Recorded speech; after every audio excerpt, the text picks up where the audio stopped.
Good Sunday morning, good Sunday morning, good Sunday morning. Okay. I'm very, very excited to be here. I'm a little tired, y'all. I'm recovering from a friend's wedding.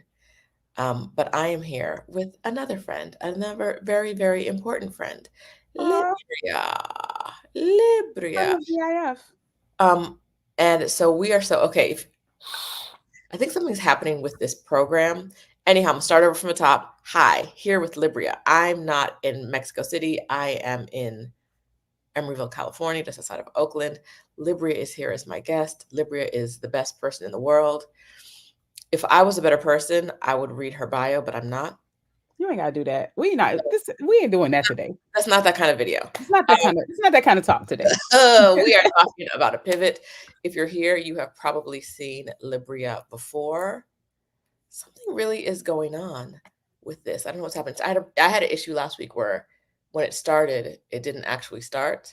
And you see how all the Mm. comments went away on the side? Good morning from the DR. Girl, that's my mama. That's your mama in the DR? I got a text from her the other day that said she was going to come visit me on Monday because she had a layover in Mexico City. And she said, "Oh, I'm going to try to change it because I'm going to the DR on Thursday." And I was like, that must say doctor. Because Not doctor, friend. Let that woman go to the DR. Let her be great. she was coming back from a month in Greece and Turkey on Monday, and she messaged me talking about I'm going to the DR on Thursday, and I ain't never heard about no DR. I still don't know who she's with. She said, "Oh, I said, who are you going with?" She said she named two people, and then when she's there, she sends me a text talking about there's seven of us here. Who would it? She got a crew. Girl, she out here living her life. I'm gonna tell you something that's really cool about our generation and the stuff that we're doing. And mama, I'm not saying that you necessarily fall into this category. You might have been on this, but I feel like, or I've noticed that a lot of our generation, we have really inspired our moms to like go live life to the fullest. Girl, A lot of us have. Now, your mama might have been on that, she's but been at like I've seen so many people in my age group whose moms are like, you know what? I'm about to go do a solo trip, or I'm about to go do a group trip, or I'm about to go do XYZ. And it is really cool to see how a lot of the things that they gave us to feel powerful enough to do what we do is now cycling back to them and inspiring them to do a lot of the things that we're doing. So it feels great. It's really cool to watch.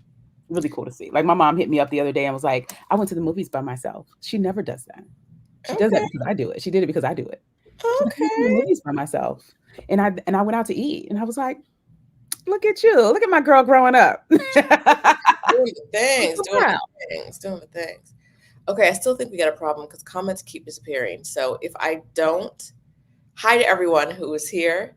Say hello again because I don't know what's happening. Something weird is happening. Hello, my name is Hello. Libryia Jones.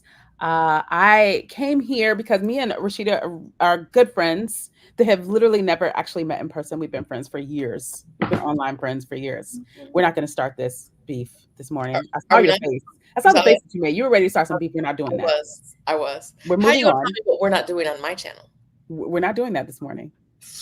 Too early for that. It's not even 12 yet. Anyway, It's 8 o'clock. Yeah, we've wait. been cool for a minute. And normally I'm here talking about, remote work and how people can get remote work. But I am so much more than the remote work queen, y'all. I will talk a little bit about that if y'all got questions. I'm here to help.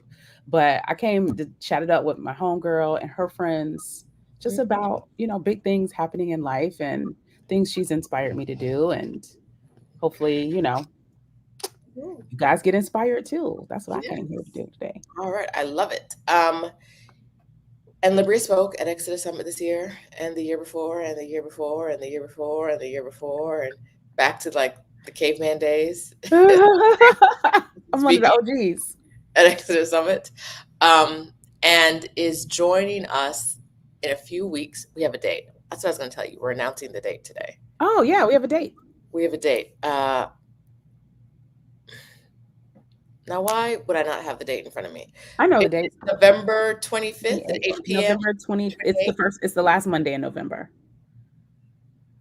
I'm looking at my calendar so I can see exactly what date that is because I want to say the 28th, but that is October. The November 25th. 25th. Ew, like I said, You like was right. You was right. You were November right. 25th at 8 p.m. Eastern time. Libria is hosting her. We're hosting Libria as she helps y'all with a remote workshop Yeah. for the all access pass members for Exodus Summit. Y'all better come ready to do some work because I'm not gonna be there to talk. We're gonna be there to work. All I have is like a lip liner, but like pencil to paper work, right? We're getting work done. We getting work Yes. done. We get Libria says we're getting work done, so come ready to work. It's a workshop, guys. The first word in that is Work. work. Can we shop as well during the work? No, we should just work. Okay. Anyway, um, so Libri is here. We're talking about life. This is a real casual conversation. If you don't want to hang around for a real casual conversation, I completely understand. There's not a lot of coaching or directing happening here. It's just two chicas who know each other from the internet, and one of them refuses to be met. But that's a story for another day. You and your ongoing beefs. You got beef with me. You got beef with Everybody, you got beef with Adelia. everybody, You got beef with Stephanie. everybody. You and your ongoing beefs. I You have won't partake. L Boogie, pride. nonviolent. I'm a peacekeeper and peacemaker and a diplomat. I'm a Libra. We don't have beef. I'm a Taurus. I'm a Oh yeah, yeah. That makes a lot of sense. forever. That makes a lot of Forever, I'm sense. a Taurus. Forever. Okay, so Libria, why are you here today? You know what? I'm here to share some news. I'm here to share news, and I want to talk through like the evolution of where I am these days. Not like physically. We could talk about that too. Um, but I want to share that I have been known. Pause. Libria's about to share something, but before she shares it, I want to say she already shared it in her newsletter. I And did. so that is where you should be going if you want. You're about to hear the news in like 3 seconds, so it's not that. But if you always want to know what's going on, Libria's newsletters are so good. So Thank good. They are so, you. so good. So if you want to stay on top of remote work stuff, what's going on for Libria's life, if you nosy, click in for this newsletter. If you want remote work, get in. If you want to see how to run a successful business online, get in here for that newsletter. You're going to see some things. All right. Now I go. I'm I done love building. writing that newsletter. I'm gonna be honest with you. I've been You? wanting to do it. I've been wanting to do it for like 3 or 4 years. I have like all these notes from years ago where I was like, okay, I'm gonna start this newsletter now. I'm gonna start this newsletter now. And I finally did it. And the responses have been just so wonderful and heartwarming. I try to keep them short, just so you know. They're really just relatable, me sharing stuff that I'm dealing with, thinking about, experiencing, and then sharing stuff that like I think might be helpful too. So right now I'm trying out this new little supplement to help me redistribute this perimenopausal weight. And so after 30 days, I'm gonna share that with you guys. So it might be helpful. Um, and there's also like a podcast option. So if you don't like reading stuff, you can Oh, actually, there's a link at the top of the emails that says if you would prefer to listen podcast style, click the link. do you read it? And Is it your it's voice? it's my voice. It's my little podcast voice. It's my I audible voice. I don't think I've ever seen anybody do that before. I've been wanting to do it for a while. I've been wanting to do this for a minute, and I'm so glad. And what we're going to talk about today is actually one of the catalysts for me being able to finally do stuff like that, you know? Okay. All right. So, what's your news? What's going on? What's Tell my us. news? Okay, so everybody knows me as the remote work queen and someone that has been juggling working full time with, running businesses. I've been running like two businesses, two and a half businesses for years and travel. So people know me for those things. And, how you know me is changing drastically because I got let go from my job recently. Yeah. You girl is, y'all know I'm homeless. Y'all know I'm cheerfully homeless. And now I'm also unemployed. Homeless and unemployed. This is A, what the face looks like. a catch. I'm a catch, baby. Tell your nephews, your cousins, your friends' friends, your husband's friends that you know a catch. She's fun, she's bubbly, she's cute, but She's she's unemployed unemployed and and homeless. you said nephews, not uncles. So we gonna talk about that? I mean, nephews and uncles. I'm at the age where I can date you or your daddy. You know what I'm saying? Uh, I'm in that age range. Okay. I can date you or your daddy. Right. Let them all know nephews, All right. uncles. All right. Y'all heard that. Is your daddy cute? Give him Liv's number. Right. Um, okay, so you got let go of at your job, and what was the immediate feeling when you heard that? Can I can I show it to you? Because I actually have like a reaction video immediately after. Oh, okay, I have a yeah. reaction video. I recorded a video immediately after I got let go. I was actually about to go to the gym and they caught me before Uh-huh. I headed to the gym. So like right after that, I recorded a video. So I can tell you, but like I can show you Show better. us, show us, show us, show Let me us. show you. Hold on. Let me I find was this not video expecting real to see. quick. This is a surprise for everyone. Let me show you. I'm gonna have to share my entire screen, I think, to share audio. Hmm. Let's see if it lets me share audio on this video. We shall see. Okay. All right. Can y'all see my screen? Oh no, I need to drop it in. Let me add. There we go. Now we can see it.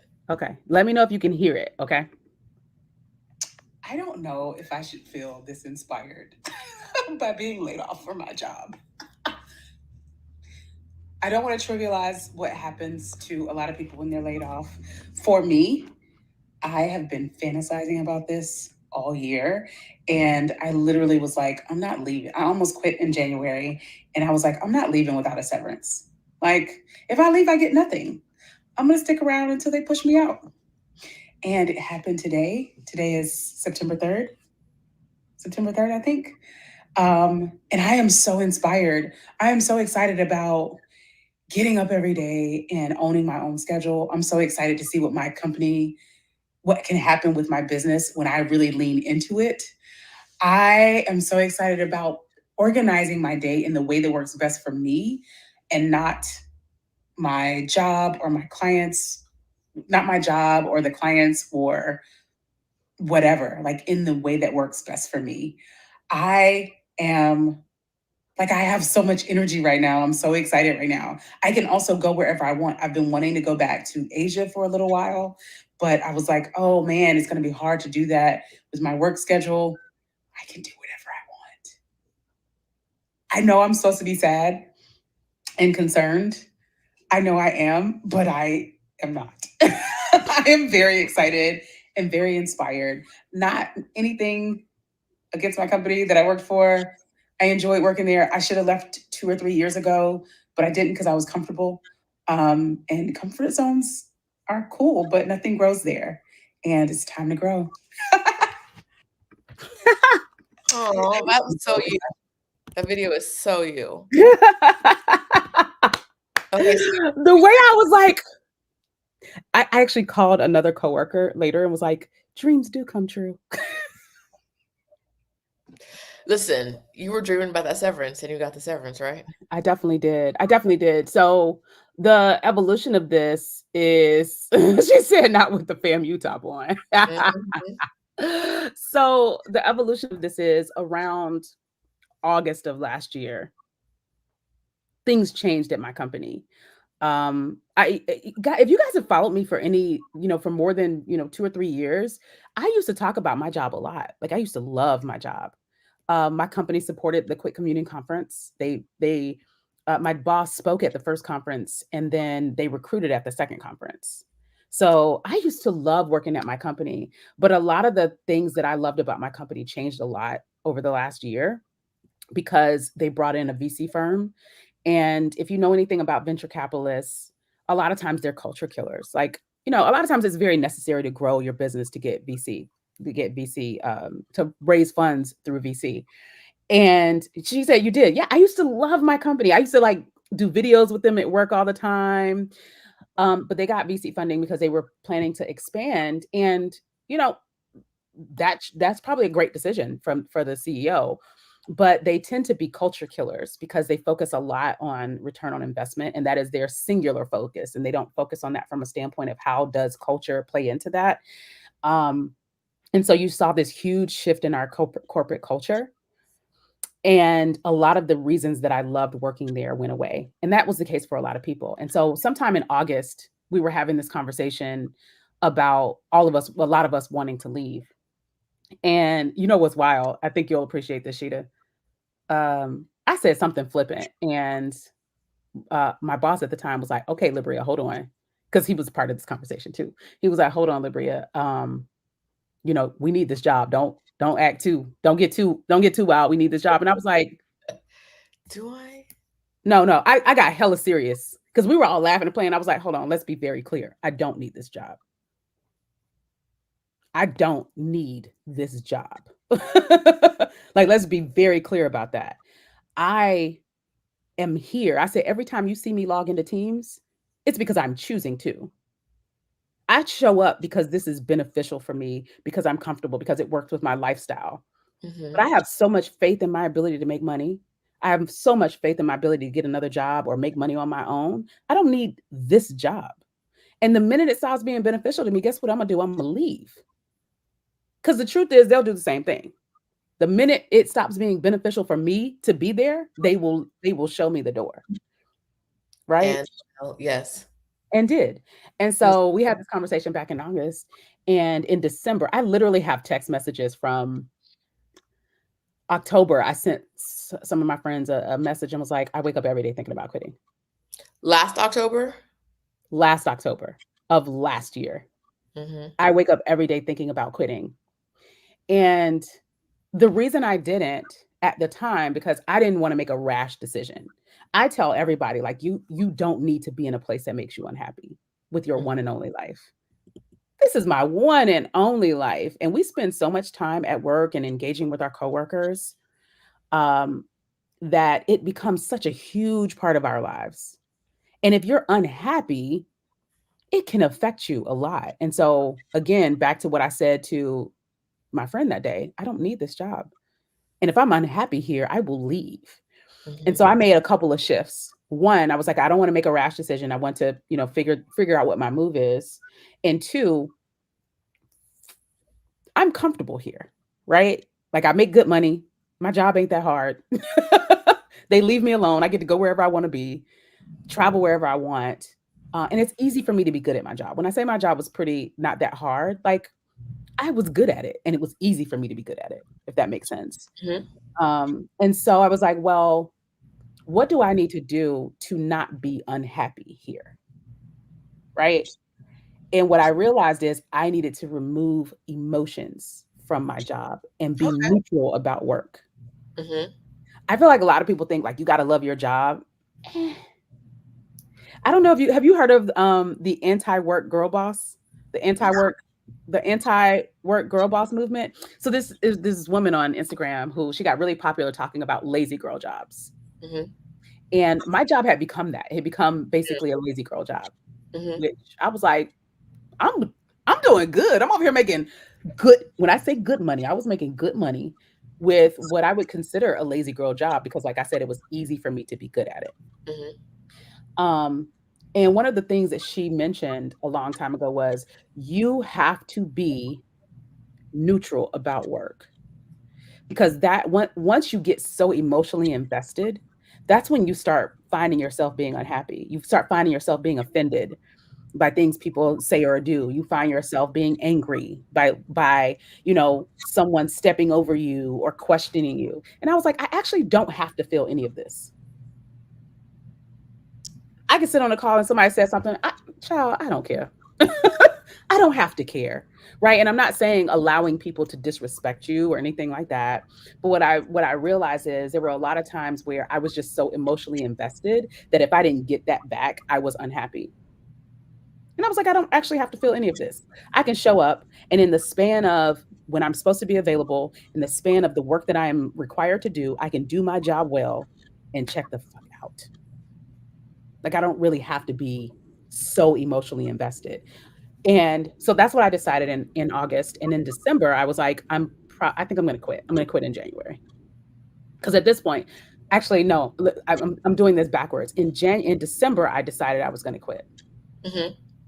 I had a trip to New Zealand in January, and I was like, I sent one of my friends a text message. And I was like, and still have that text message too. I was like, when we get back from New Zealand, I'm quitting. And honestly, I don't even want to have another job. Mhm. I want them to know I left because I don't like it. Like I was like, when I do my exit interview and they're like, so where are you going? I'm gonna be like, nowhere. I just don't want to be here. That's what I wanted to do. Mhm. It sounds a little spiteful, but whatever. It Whatever. does. It does. Because the culture had changed so much and the way things were going, it just yeah, it was giving me the ick, as the Gen Zers say. And so I went on this New Zealand trip and I came back and I was like, you know what? I'm tripping. I'm not fixing to quit. That's not what I'm doing. Mhm. That's not what I'm gonna do. Because if I quit, I get nothing. I was like, I want them to pay me to leave. Yes. Let me go and get this severance. Let me go ahead and get this severance because my feeling was that I can see what's about to happen here, right? They've gotten a VC firm. We're under a lot of pressure to make money. We don't have the sales pipeline we used to have. We're not bringing in revenue. So at Mhm. some point, they're going to start letting people go. And the role that I'm in is one of their most expensive roles. Mm. A, because we make a lot of money. And there's four of us. I'm the highest paid one of the four, right? B, we so I work for a consulting company. If any of you know anything about consulting, you live and die by the billable hour, right? Like they make money billing your time. Mhm. So if you're not billing time, you're costing money, right? Yes. And my role wasn't that billable. My role actually supported sales. So when salespeople go bring in potential leads, we would basically understand what they need, scope that out, build out a presentation, and then sell the work. And then we manage the relationship from there for it, right? But if nobody's bringing sales, I'm not helping close any deals, Right. right? And them bringing sales looks like they brought sales, right? Yeah, Not like you are out out there there closing. bringing clothes. Right. Let's also add this. When the salespeople bring in the roles, bring in the leads, someone else decides who in my role gets to work with that salesperson, Okay. right? So like my boss gets to decide if it's me or one of the other three people. Mhm. And I noticed that the few sales that were coming in, he wasn't selecting me. Mm. Now, mind you, it's not because I'm not good at my job, because I am. All my salespeople be like, Libryia can close. Libryia can close. But I was like, they are setting this up so that it would be easier to let me go. Because if I have Right. the smallest book of business, if I have the smallest revenue out of all of us, then it makes more sense. And I'm the highest paid, Right. right? And So there's I was less on I your plate to like transfer to someone else or do something. exactly. I Yeah. was like, so I see the writing on the wall. I see where this is going. And so I'm gonna ride it out. And that's when I decided to be indifferent. Mhm. That is when I was like, I need to be neutral about work. If I'm going to ride this out until they pay me to leave, then I've got to remove my emotions from this because I'm going to be unhappy for however long that takes. Right. You know what I'm saying? Mhm. So yeah, that's that's the evolution of that. So they actually let my former boss go in February. I told him they were going to let us both go. I was like, they're going to let us both go. The one who was not giving you the work or a No, no, different no, a different one. one? Okay. My former boss. Okay. Um, he was over the sales team, and then Mm. there was someone else that was over my team. So the guy over the sales team, I was like, they're gonna let us both go. We were really close. I was like, they're gonna let us both go. I thought they would let me go first. They let him go in February. Yeah, they let him go in February. And then I stuck around till September, which I didn't expect, to be honest with you. But Mhm. I appreciate the almost full year of You have salary. salary. Give me 1 second. Let me grab. It's getting cold. I'm. While you do that, I'm gonna answer a question. I see somebody asked, "Are you describing quiet quitting?" Mhm. Um, I'll be honest with you, I don't like the term quiet quitting because when people define quiet quitting, when people define what the activities of quiet quitting are, it is doing your job and not going above and beyond. Mhm. Quiet quitting sounds negative, right? It sounds like I'm checking out, I'm not doing work anymore. I'm basically just writing things out. That's not, I still was doing my job and I was doing my job well. I just Right. wasn't doing above and beyond. And I think that that speaks to the overworking culture in the United States. Like, how is it Overcommitment. negative to do The exactly what's job. in your job description? The How is job. that a negative?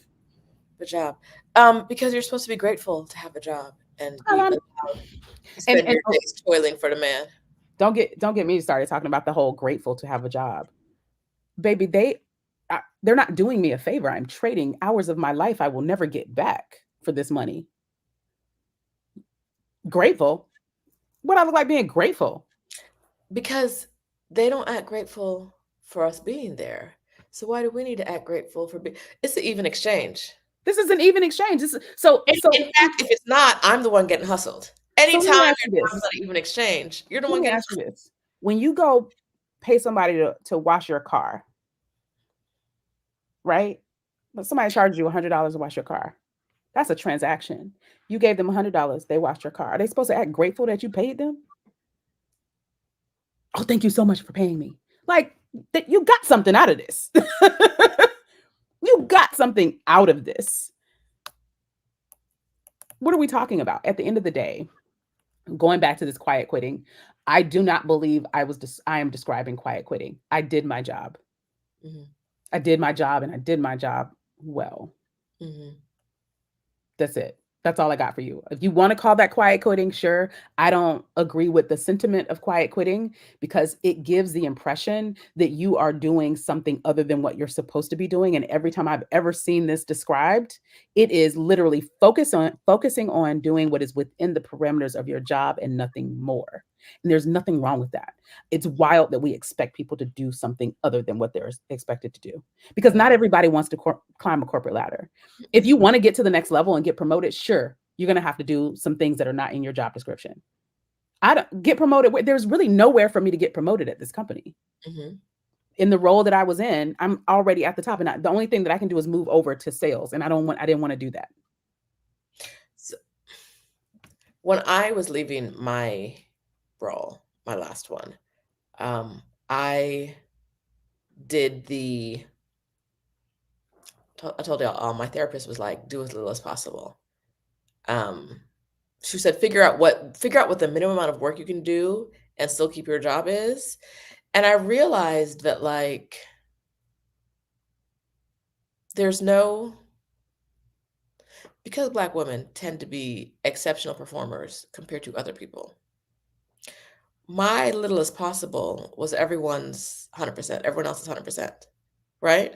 Mm-hmm. So just dialing that back to like the things I cut out were going to the office just for the sake of going to the office. Because if my boss will look me in the face and walk right past me without speaking to me, why do I need to Why am I be here? in the I haven't spoken to Is you this all the culture I came to the office for? I haven't spoken to you in a week. Why do I need to be here? But wait. For what? Why would we do this? So between that and like recognizing that to your point, doing the least amount of work possible to keep the job gave me back some sanity and it also helped me like detach. I was very emotionally involved at the time. It helped me detach because I'm not I'm not engaging in whatever these shenanigans you're doing. Shenanigans are not on my as little as possible list. No, baby. So you No. write me a crazy email, I'm just going to ignore it. Guess what? Guess Yeah. what? I'm going to ignore your drama, all of that stuff, because that's not on my little as possible list. Exactly. Like I'll do the things I have to do and move on. I don't have to be like, oh, he stepped on my toes and did something that I was already going to do. I'd be like, thanks. I'll look at it and let you know if I have any feedback. Or somebody's like, Libryia, you should have. I don't have to feel away. Mm-mm. I don't have to feel a way about that. Libryia, you should have considered. Cool. Thanks for sharing. Okay. All For me, right. it was people being like, as a lawyer, one of the things that happens is in places I've worked, we don't know how to do this thing, give it to the lawyer to figure out. Mm. And I had to keep telling people, no, no, no, like I was in that meeting. I heard the CEO tell you to figure it out. And you think the answer, because you can't get there, the answer is to hand it to me and give me work. Oh yeah, But I no. don't work for you. So that's not so just being like before I would be like, write the email about why this was inconsiderate and it's not going to happen. And then now I'd just be like, no. I Because think that email would take like 15, 20 minutes of my day to write you the yeah, email but saying, and no, not just that, it takes more than that 20 minutes to write, right? Because it also starts to permeate yes, your psyche, your emotions, and now yes. you feel a way, right? Now you're annoyed, and that starts to get into your body and your mind, and it affects you ever look up like you're doing something else and you look up and you're like, why do I feel so aggravated right now? And then you're like, oh, that's right, someone sent me an email this morning that pissed me off. Yes. And that's still sitting with you. You've forgotten about the actual email, but the feeling is still sitting with you. Mhm, And mhm, so it's like, I gotta stop letting these people irritate me. You know mhm, what I'm saying? Like, it's just not, I've had people, it's like I've been a project manager my entire career for like over mhm, 20 years. And I would have people being some of the salespeople being very eager, right? They're just so eager. So they're kind of overstepping and trying to tell me how to project manage. Like, Libby, you need to make sure you do X, Y. I do. I have. I always do. Like, obviously I'm going to because like it's not my first project. mhm. Or my seventh. It's But not even also, my 20th. It's probably my 75th. um, and I think we might have a similarity there, which is other people thinking they can do your job, right? Yeah. Like it's all the time. These people would be like, I watched Law and Order last night, so I know what I'm talking. Girl, why are That is you? hilarious. Why are I'm not going to argue the law with a computer programmer. Child, sit down I somewhere. don't get behind your computer and clickety clack, clack, clack, clack, clack, and change that zero to a one. I don't do that. So how about you Simmer down. over there? So eventually, that's what like, and in all my jobs, that had been a problem before, like Yes. the lack of respect. But like, you're a black woman, so if you can do it, I can do it. Obviously, no matter our educational background or experiences, right? I've got a decade in this industry, and you have a day, but like you detaching emotionally from the job and being so for me, I knew I was leaving because the whole company was going out of business. Mm-hmm. And I don't know if you guys have ever worked in a situation like that, but everybody's stressed all the time. We're working with 1,000 stressed people all the time. Everyone's angry. Um, and so because there were so many emotions in that zone, in that time, I had to be like, I'm not coming in to look in your faces, write me an email. There Right. was a time where I had to force myself to check emails and respond to emails for 30 minutes a day, every day. Mm-hmm. And Yep. so it's twice a day I check email for 30 and respond to emails for 30 minutes. If your email did not get responded to in one of those 30-minute sessions, it would have to be the next day. Yep. Because I'm not going to I know this company is going away and my job is ending on this date. Y'all not, but I think that a lot of people in your shoes, Lib, may not have been able to the other approach to what you felt coming would have been to do more and work harder and like prove to them that they need you, Mhm. which is probably only going to kill you and the decision's not going to change. So I'll say this. When I first started working at this company, it was and Miriam asked a question because I mentioned that they were funneling, you know, some of the sales to other people in my role. Miriam asked if they were white. Yes, they were. Um, I think there's more to it than that. Really quickly, I think that two of the people that came into the role were newer and greener. So they were more eager to do exactly what Rashida just said, which is work a lot harder. And they were very much so green that they're not necessarily pushing back on stuff that Mhm. they don't agree with, or that, you know, they weren't providing that tension, right? If I think something's crazy, I'm gonna just say it. I'm gonna be like, I don't know if we should do it that way, right? But they're so green in the role, they're like, yes, yes, please give me more. Mhm. Also, they weren't. I think that they came into the role at a lower price point than I did, right? And my other coworker. So also they cost the company less, right? Yeah. They had also made a very big negative change to our bonus structure. That bonus structure had us take a huge pay cut, to be honest with you. But these two people that had come into the role, these other two people had come into the role who were, yes, they were white. This was their first time getting this kind of bonus. So they're not questioning the bonus structure, Mhm. right? So I think it had a little bit more. It was a little bit more than just them being white. Not saying that that didn't play into it. I have no idea. But I also recognize that there were cultural differences between me and them as well, from a standpoint of they were so new to the role that it's so much easier for them to be molded.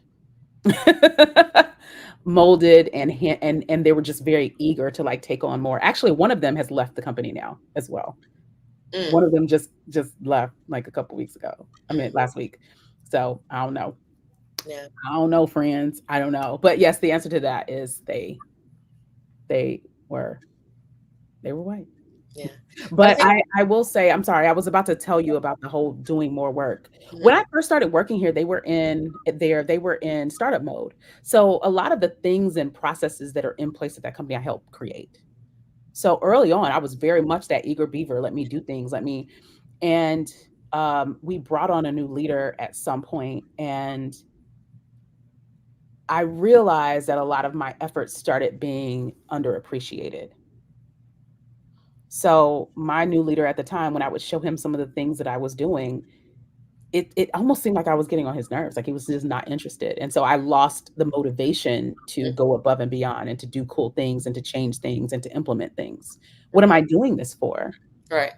If the like reward isn't there, right? And If I'm a like. person, I know myself very well. I am a person who needs to get credit for things. Mhm. I need a pat on the back. I need them to be like, Libryia did this, and this is great. Like, we appreciate Libryia for doing. I need that. Mhm. I wasn't getting any of it anymore. Like early on, I was, but once they changed leadership, I wasn't getting any of that anymore. And not only was I not getting any recognition or credit for doing anything, I honestly felt like I was inconveniencing my leader by going and saying, "Hey, let me show you this thing I did to help things, to change things, to impact things," you know? And so that kind of started the downward spiral on my way out.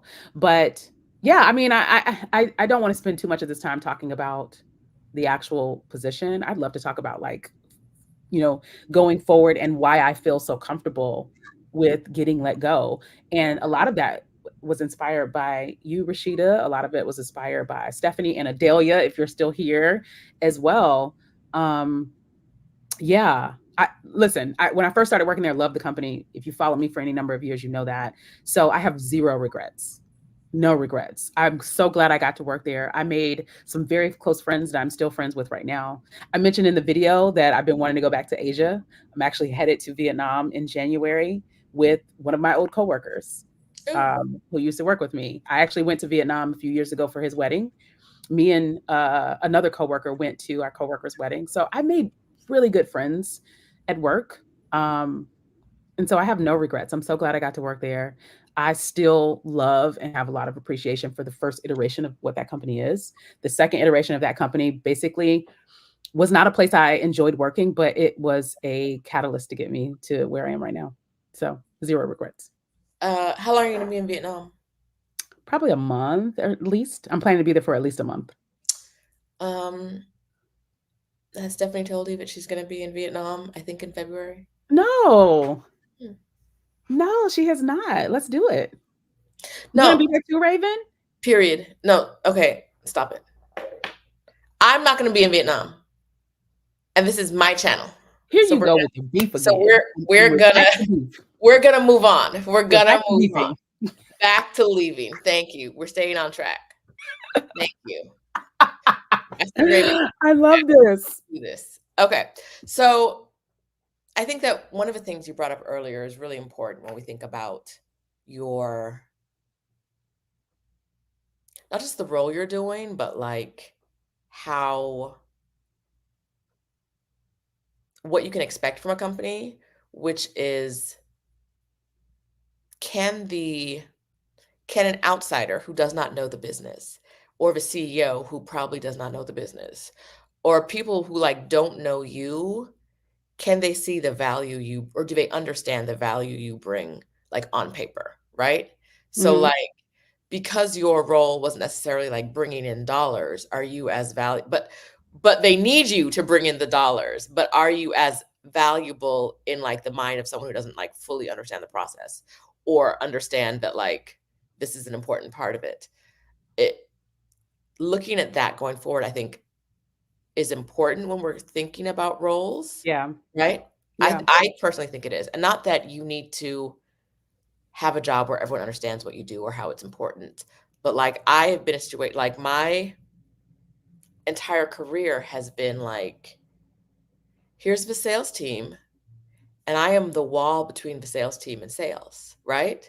Mhm. And because we're in a highly regulated industry, the wall is important. CEO don't give a damn about the wall. Yeah. CEO is like, get that wall out of here, right? Yeah. Like, Yeah. I understand you're trying to protect us from federal and state regulators, but you're not bringing in no dollars, right? You're just cost. Like I was literally just a cost center Yeah. in all of my roles. You Yeah. are like you said before. You are something we pay for. Mhm. That if we had a choice, we wouldn't pay. Yeah. We So wouldn't pay for you at I think all. it's a really good point to think about being strategic about your job. So Hmm. I used to work at the Home Depot long time ago, and one of the things I learned working there was when you're thinking about your career and your positions, be as close to the cash registers as possible, right? Yep. So when you think about all of the layoffs that were happening in 2022, Hmm. most of those layoffs, and they were like tech companies are laying people off. Most of those layoffs were HR, right? Most of those layoffs were cost centers. Hmm. And so, not saying HR isn't necessary, but my goal has always been to be as close to the cash register as possible, or Hmm. as close to something that impacts the bottom line as Hmm. possible, right? Direct impact. So, if you're going to be in operations, you need to be impacting decreasing expenses. If you're going to, or you're going to be in sales, right? And so, my role at this company actually was pretty close to the cash register, right? Because sales can't close deals without us, or has not historically been able to close deals without us. Because here's the thing about salespeople: if any of you have worked in sales, sales doesn't need to know the product to sell it. They need to have high level information about the product. They don't Right. need to know the intricate details of how it works, because in a company, especially in a tech company, they have a team of people that can come and talk about the product and how we make it happen. Hmm. In our case, our product was services, right? So we implemented software for companies. So think about when you buy a new app, you got to go and set it up for your own preferences. You got to add in your stuff. So on a larger scale, companies go and buy software, and then it needs to be configured to work for their company. And the company I worked for, offered that service. It takes a while to stop saying we when you work somewhere for a long time. So So go ahead. the salespeople would bring in folks, but I am the one to say, here's what we need to do to solve your problem, right? Here's what your real problem is. Here's what you need to do to solve your problem. Here's how long it'll take us to do that. Here's the people we need on the team to do that. And here's how much that's going to cost. So that's what my role was. And salespeople, they have enough information kind of to do that, but they don't know enough to like open the hood and really show potential clients, how to get that done. And then on top of that, someone has to usher that statement of work through. Now, to your point, I think this is very close. Like what we do is very close to the cash register. Which, again, whenever you see me get a job, I'm trying to stay close to the cash register because that is something I learned early in my career. However, there's a lot of overlap between the role that I was in and sales, because they technically can do this, right? Hmm. And project management as well. So Hmm. really, really, if I'm running this company and I'm trying to figure out how to save money, I just empower my project managers a little bit more, educate my sales team a little bit more, and cut out this role. and just bring them together. Right. So it was slightly redundant. It was slightly a redundant role. It was close to the cash registers, but slightly redundant. But yeah. Yeah. And it's like you said, when VCs come in, they don't, girl, what you're not making sales. What are you doing? Exactly. What are you doing? Exactly. And we weren't equipped to go do any of the hunting that salespeople do. Yeah. L had a comment that I thought was really helpful for what you said before. My work shift has been to stop using the word my to describe their business, i.e., my team, my boss. It's now the team, the manager of a team. This has helped my mind shift with my work emotions. And I like That's that. great. I love that. I I like love that. that. And I think whether you're on the verge of quitting or not, I think it is important to go ahead and start detaching Yeah. yourself from your job because you have to understand that they don't think about you the way you think about them, right? Your company does not think about you the way you think about them. It's not a reciprocal relationship. And there Mhm. is no other relationship in your life that it would be healthy to do that, No. be so much more invested than they are, right? Mhm. There's no other relationship in your life that so whether you are thinking about leaving or not, I think it's important to understand how to compartmentalize and detach, right? Mhm. Because at the end of the day, times get hard, they can let you go without even thinking about it. They're not thinking about you, your kids, your goals, your bills, your retirement account. All they're thinking about is Your health insurance. they're not thinking about none of that. They don't care. They don't care. Mm-mm. And so you're right. To your point, they detaching is super, super healthy in the sense that like no one wants to be in a one-sided relationship, but almost all of us, if you're working, you are in a one-sided relationship, right? Yeah. You Oh, I gotta. like that statement. I'm mentally downsizing from work. Oh, okay. Mentally downsizing. Yes. I like that. Emotionally and mentally downsizing. I'm still that Yes. goddess. All right. Let's talk about feeling stuck. Oh yeah, we talked about that. I think let me tell you something real quick. You are never stuck. Ever stuck. Relationships, locations, jobs. I actually am posting a video on my YouTube tomorrow about this very thing, feeling stuck. Because Okay. that word like triggers me a little bit. Like when people say I'm just stuck, I'm oof, what? Girl, who? No, you ain't. You're not. You're never stuck. No one is ever stuck. And I think sometimes we think that we're stuck because we're attached to things, right? Like I'm stuck here because I need to make money to pay my rent and my mortgage. I need to work here to pay for my car and because I like nice things. That's not being stuck. You are making a choice. You are choosing that, right? You are choosing to show up every single, excuse me, you are choosing to show up every single day so that you can pay for your car and your house. That is not the same thing as being stuck. Real quick, Yeah. you ain't even got no car, do you? I do have a car. I wish I didn't, but I do. I thought you got rid of your car. I wanted to. I almost did. Oh, Um, but I have not gotten rid of my I was car about to yet. say she ain't got a house, she ain't got a job, she ain't got a car, but she cute and she go to the gym. Mm-mm-mm-mm-mm. She cute and she go to the gym. She cute. I yeah, no, I still have my car. Okay. I think so my plan was to sell my car, pay it off, and just drive one of my mom's cars because she has a car just sitting in the driveway that she doesn't really use. But she was like, "No, I want to sell that car."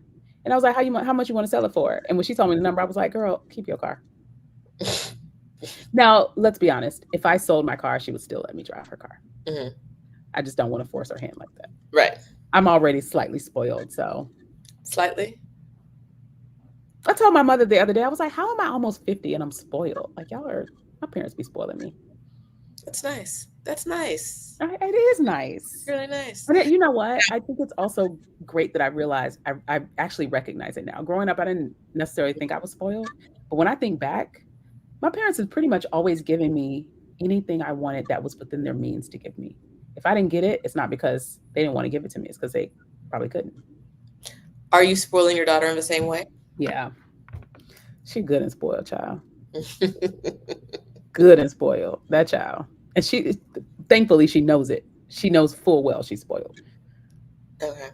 I want to shift a second and talk about, because you're in Tallahassee now, right? Yeah. I want to talk about some of the non-work decisions you've made in your life that bring you this glow that we see the glow, Do right? you? It's my ring light. We see the The ring glow. light. But it's not the ring light, girl. Quit playing. We see the So I want to talk about some of the decisions. So you did Tulsa Remote a few years ago. You I were living did. in Atlanta? I was in Atlanta. My daughter was graduating from high school, and I was trying to figure out what the next iteration of my life would look like when she graduated. And Tulsa Remote popped up on my radar. Okay. So you moved to Tulsa, bought a house in Tulsa, I did. right? I Because bought a Tulsa, house in Tulsa before I even got to Tulsa. I had never seen the house when I bought it. Mhm. Sight unseen. I bought a The house sight unseen. Tulsa Remote program helped with the down payment. Is that right? So, how the Tulsa Remote program works, and if anybody is interested in applying, I do have a affiliate link for it. I do have a lot of videos on YouTube about it, and a lot more coming out because I just got back from Tulsa recording a bunch of stuff um, with them. I'll give you the link so you can share it. Uh, so, the way the Tulsa Remote program works is they are incentivizing remote workers to come and live in Tulsa, relocate to Tulsa for a year, 1 year. Of course, their hope is that you stay there longer, but that's not a requirement. In exchange for $10,000. And if you decide to rent, that $10,000 is paid to you in installments. If you decide to buy, that $10,000 is paid to you in full after you close. Okay. Yeah. So you closed and then they wrote you a check for $10,000? Yeah. So I got there and did my orientation Hmm. with Tulsa Remote. And then, like, I think I did my orientation on like a Wednesday. And by the following Tuesday, I had my $10,000 deposited. Yeah. They listen, they don't play. They are extremely efficient. Hmm. Okay. Okay. So you went to Tulsa. You were there Mhm. for, was it just a year or were you there a little longer than a year? I was there for almost two I years. thought. Yeah, I was there for almost 2 years. I'm getting you the Tulsa remote link. Okay. Um, and I go back every year because I don't know if Martisha is still on. Martisha was on the quick commuting team, and she ended up joining the Tulsa remote program, and she's still living there now. I think she passed her year already, but she's still living there now. I go back a lot, and I the only reason I left is because I couldn't find the next real estate opportunity I was looking for. Okay. So I that's was actually where I was going next. Yeah, I was hoping to buy a duplex so I could house hack. Do you guys know what house hacking is? I can tell you if you Tell don't. us. House hacking is when you get a property, you don't have to do it with a multifamily, you can do it with any property. When you buy a property and you rent it out such that the people that you're renting to covers your mortgage and you get to live for free or So close like to you live you live in in the the property as home, well. the property Yeah. along with someone else, but they're paying the expenses of a home Yep. because your rent is above the mortgage or whatever. Yes. Yeah. And so ideally, I would have a duplex or a multifamily unit where I could live in one unit and rent out the other units and Hmm. make enough off the rent to cover the mortgage. My goal was to not pay more than $500 Hmm. In per housing. month for mortgage or rent. Okay. hmm Yeah, make sure you share my link with her so that because I get a little kickback when people apply for Tulsa Remote with my link. Okay. Okay. Okay. That's Lib's link is right here. It's in the chat. I'll put it in the description later. Yeah. Yeah. Okay. So my goal was to house hack, and so I realized one of the things about me is I'm okay, like doing things that make me uncomfortable or seem crazy. Hmm. Uh, I realized that when I got to Tulsa, my goal was for that first house I bought to be my first rental property in Tulsa. And by the end of the year, I wanted to have like two or three. A year and a half later, I was just still chilling, sitting in the house, living my life, and realized I had gotten too comfortable and I wasn't really like working towards my goal. And so I made a decision to make myself homeless, basically, essentially, which was I said, I'm going to put my house up for rent. This was April of 2023. I put my house up for rent, got some tenants, and I didn't have anywhere else to stay when I did that. My Okay. friends, my friends was really like, "Girl, what is you doing?" Like, what are you doing with your life? And part of the reason why I did that was because I felt like if I pushed myself out of being comfortable, then I would work harder towards the goal of getting more real estate investments. I also felt comfortable doing that because, I know Stephanie and she taught me about house hacking, right? I mean, not house hacking, house sitting. Stephanie taught me about house sitting. Plus, on top of that, between Airbnbs and friends, and, I will always have somewhere to lay my head, right? Like, I realize that I am a person who is very comfortable building the tracks as the train is moving. I don't have to have every step figured out. And I love my best friends and I love that they were concerned about me. But I also recognize that we're very different from a standpoint of they need steps 1 through 20 defined. And all I need is a general direction. I just need to know where I'm going. I will figure out how to get there as I'm on the way. And I'm not saying one is better than the other, but it definitely makes a lot of sense that I would be like, I'm gonna make myself homeless. And my friends will be like, girl, what? Why? What are you doing? Mhm. So I left Tulsa in April of 2023 and just started traveling indefinitely. At first, my home base was Atlanta. I have a friend, my best guy friend lives in Atlanta, and he let me like drop off a bunch of my stuff at his house. And in between traveling, I would just stay at his house. And then in November, my parents had a townhouse that was becoming available. And my mom was like, my mom was like, but I'm not houseless. I actually own a house. So I am homeless, Francis. My mom was like, there's her townhouse is coming available. And she was like, you could rent that and stay there. And I was like, nah, that's a moneymaker. I don't want to rent it, actually. Can I just put some money into updating it and let's put it on Airbnb? Because I've been wanting to do an Airbnb property for a long time. And so what I end up doing is called Airbnb arbitrage.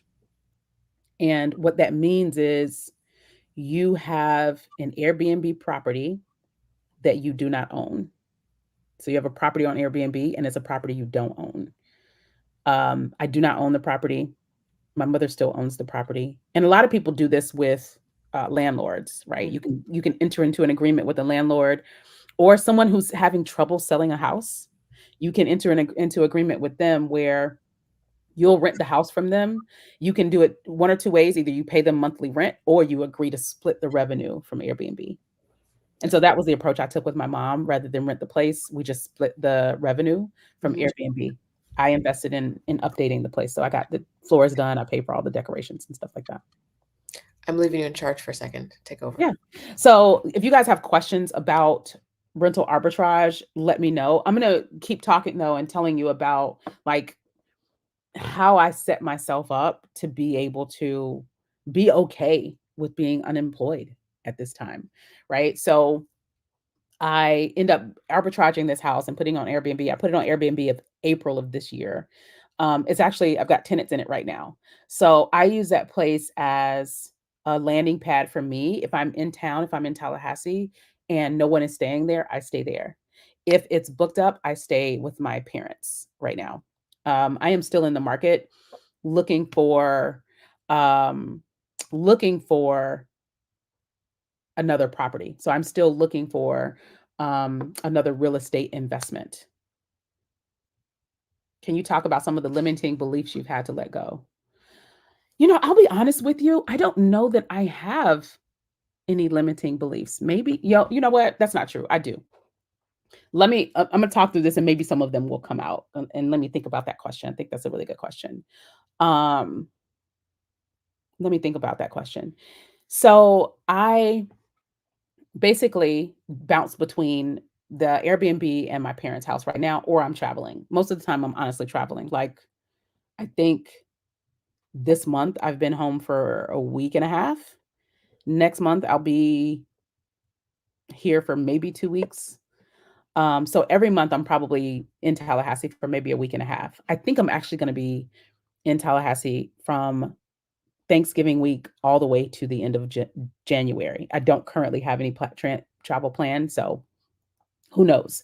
But the good thing about having made that decision, even though my friends thought I was crazy for doing it, is that having been let go from my job, I don't have the worry of how am I going to pay my mortgage. I'm not paying to live anywhere right now.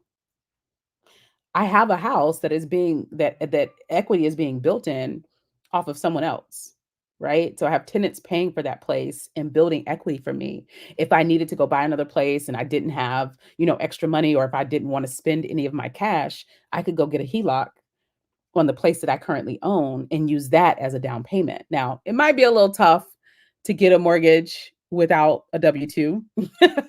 But the other good thing is I've been running businesses for the last several years. So I also have tax returns from running businesses as well. So I could use that as well. So one of the things that set me up to be in this situation and not be scared, concerned, worried, frightened is that I don't have a lot of expenses. My core expenses are very low because I don't necessarily pay a mortgage. And the other thing I want to say about core expenses is a lot of people don't know what their core expenses are, right? I actually had a friend, um, one of my old coworkers almost took a pay cut because she thought she was going to get let go. She almost took a pay cut. And I was like, girl, why are you trying to take a pay cut? And she was like, well, we did layoffs and we might do another round and I might get let go. And I was like, so you're making fear-based decisions. We don't do that. That's not what we do. We make intelligent, information-based decisions, right? And so what I told her, I said, you're trying to make this decision because you're just afraid that you get let go and you won't be able to pay your bills or take care of yourself or whatever the case may be. You need to go. I said, actually, fear also, people read it wrong. A lot of times people read fear as run or stop. Fear can also mean plan, right? Fear can also mean dig deeper. Fear can also mean lean in, right? And so I said, maybe fear is telling you that you need to put a plan in place. And what I suggested that she do was sit down and think about what is worst case scenario. If you got fired tomorrow, if you got let go tomorrow, what would be like, how long could you take care of yourself? So here's what you need to know to do that. One, how much money do you currently have in savings and in investments, right? How much would you get in severance? A lot of people have no idea what their company's severance policy is. I know because I asked someone. We know people that have gotten let go, and then I had champions who were pretty high up in the organization, right? So I asked, what do we pay out for severance? I said, so why don't you find out? And I told her, I was like, here's what severance is. This is what you would get if you got let go. Here's how much you have in investments. Or not, I don't know her investments. Go find out what you have in investments and go find out what you have in savings. So now you know how much money you have. Then understand what your core expenses are. Like if you had to cut out all the extra stuff, all the extra spending, how much does it take? How much does it cost to take care of you and your family? Bottom line, like mortgage or rent, utilities, roof over your head, turn on some lights, eat some food, drink some water, get on the internet and apply for jobs. Like, what does it cost to do that? Divide the first number by the second number, and that will tell you how long you are able to take care of yourself, right? So you need to know how long, based on what I have, how long can I take care of myself if the worst happens? So that's thing one. And if the answer to that is a week, then you need to start saving. That should be a red light. That should be a light bulb that says I need to do something different.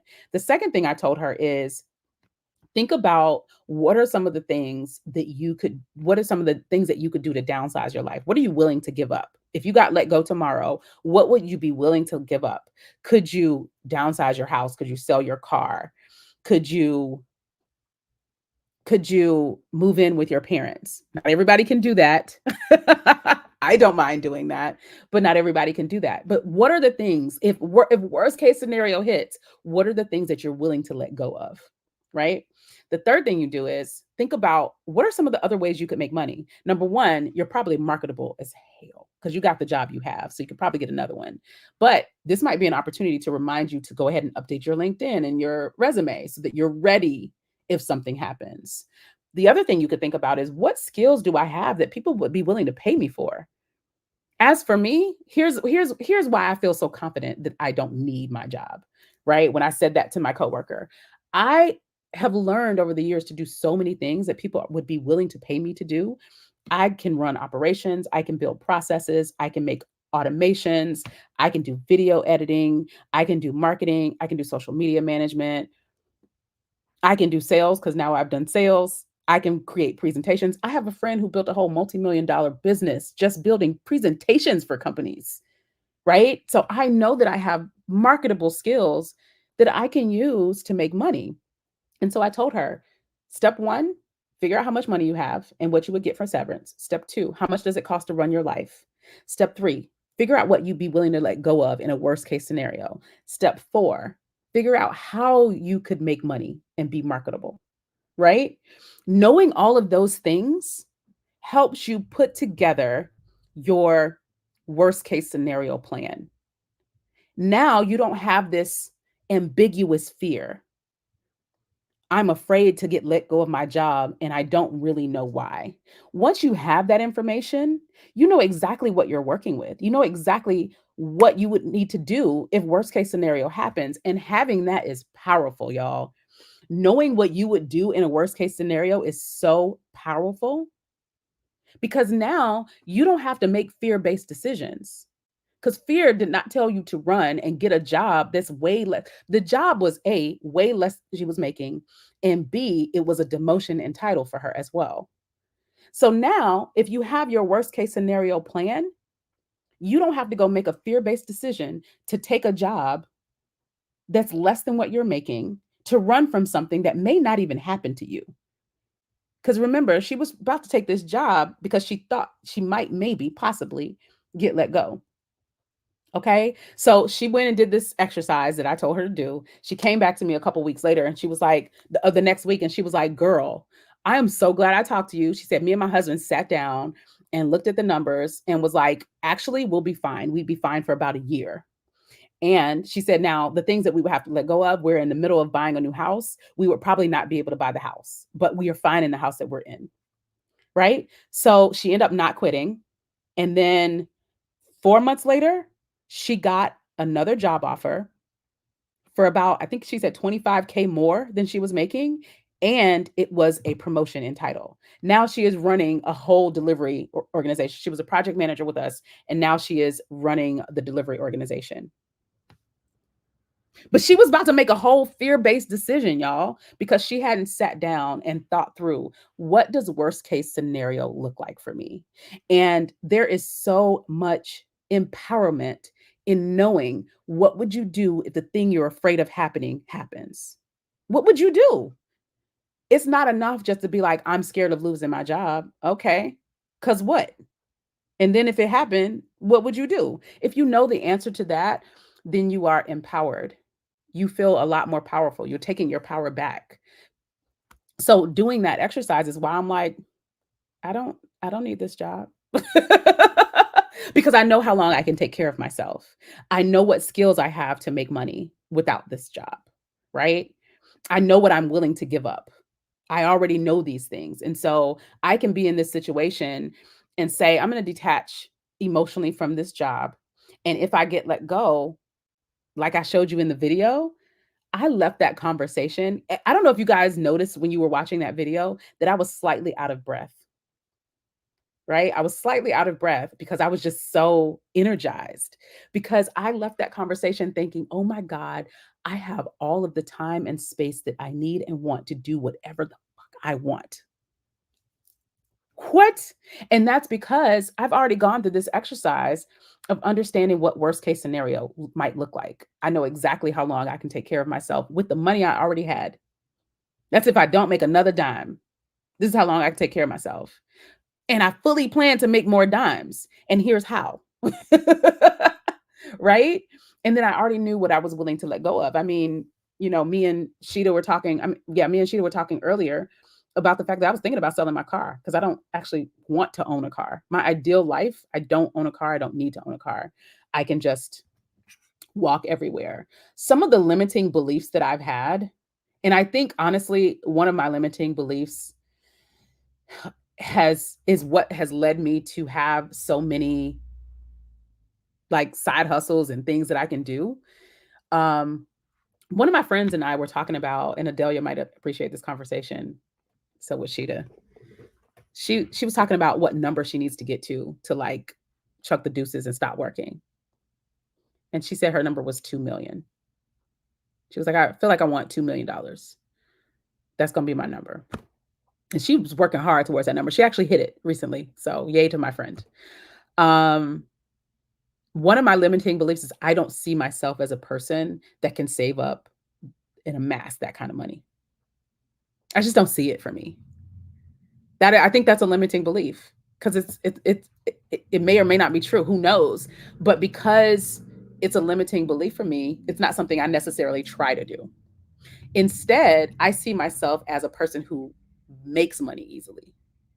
So instead of trying to save up and amass 2 million, my goal and focus has been to create income streams so that I can stop working, if that makes sense. Now, I will say one of my friends challenged this limiting belief. A friend of mine challenged this limiting belief, and a video I saw on Instagram challenged it. This guy showed how he was like, if you're in your 40s, it's not too late. Like if you saved up X amount of money or put X amount of money into a 401k or Roth IRA or whatever investments per month, you could have $1 million by retirement age. That's 65, of course. And I was like, oh, I could still do it. Because the amount that he said, I was actually putting away double that. So, Lib, when you said that, one of the things that came to mind when you said this is not the limiting belief I have this other limiting belief. You have this. No, you have this. Instead of thinking you can save, you think you're someone who can make money. I guess my question is, why not both? Yeah, Right? that's my point. That somebody challenged it, and I was like, oh wait, I guess I could do this. Yeah. This is a thing. Could you I do- also know that my personality is that I am not very good at saving money. That is not something I'm very good at.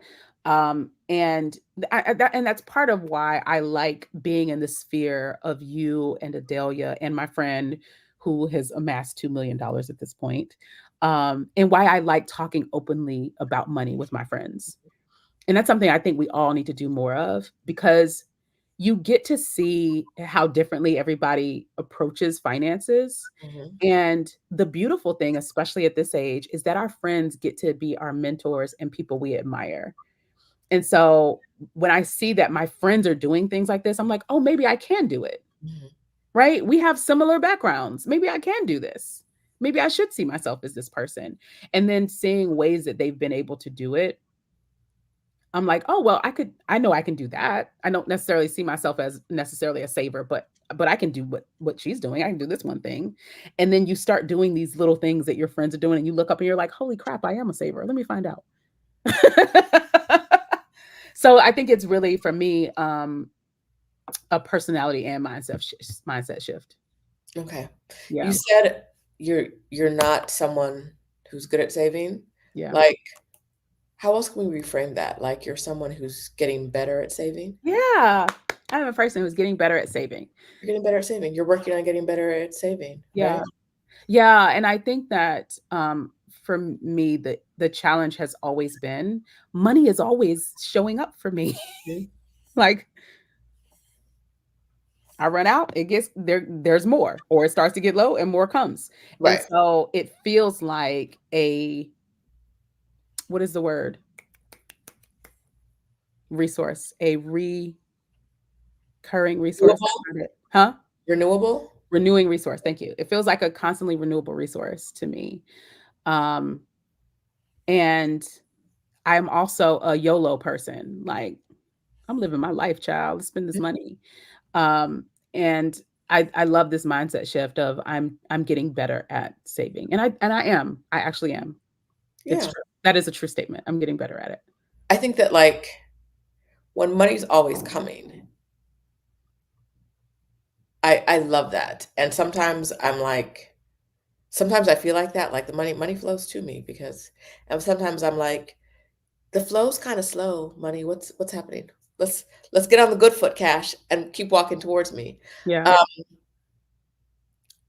but knowing that you always have tools and resources to make money, and that there's also a pot of cash you can tap into, Mhm. is really been life changing for me in the Yeah. sense that like it opens up so many more doors and like allows me to take so many more risks, right? Or what would look like a risk to someone else. Mm-hmm. You know? Yes. Allows me to say no to the things I don't want to do and say yes to the things that bring me joy. Um, yeah, it's good. It's good. So you're a person that's coming, but what? Okay, let's back up a second. Um,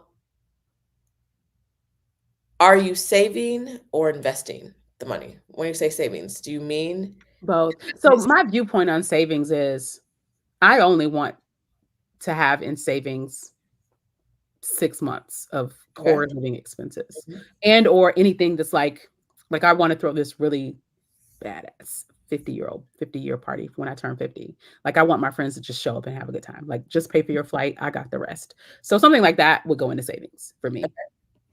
Oh, can I tell you something else really quickly before I forget about it's on topic though. Uh-huh. It's Yeah, on go. topic. Something you inspired. Last year in April, can I share this again? Let me share Yeah, my screen. yeah. Last year in I was April. just gonna ask while you're spelling with that, I was gonna ask you if I will have met you by your 50th birthday party, and if we've actually met, can I come?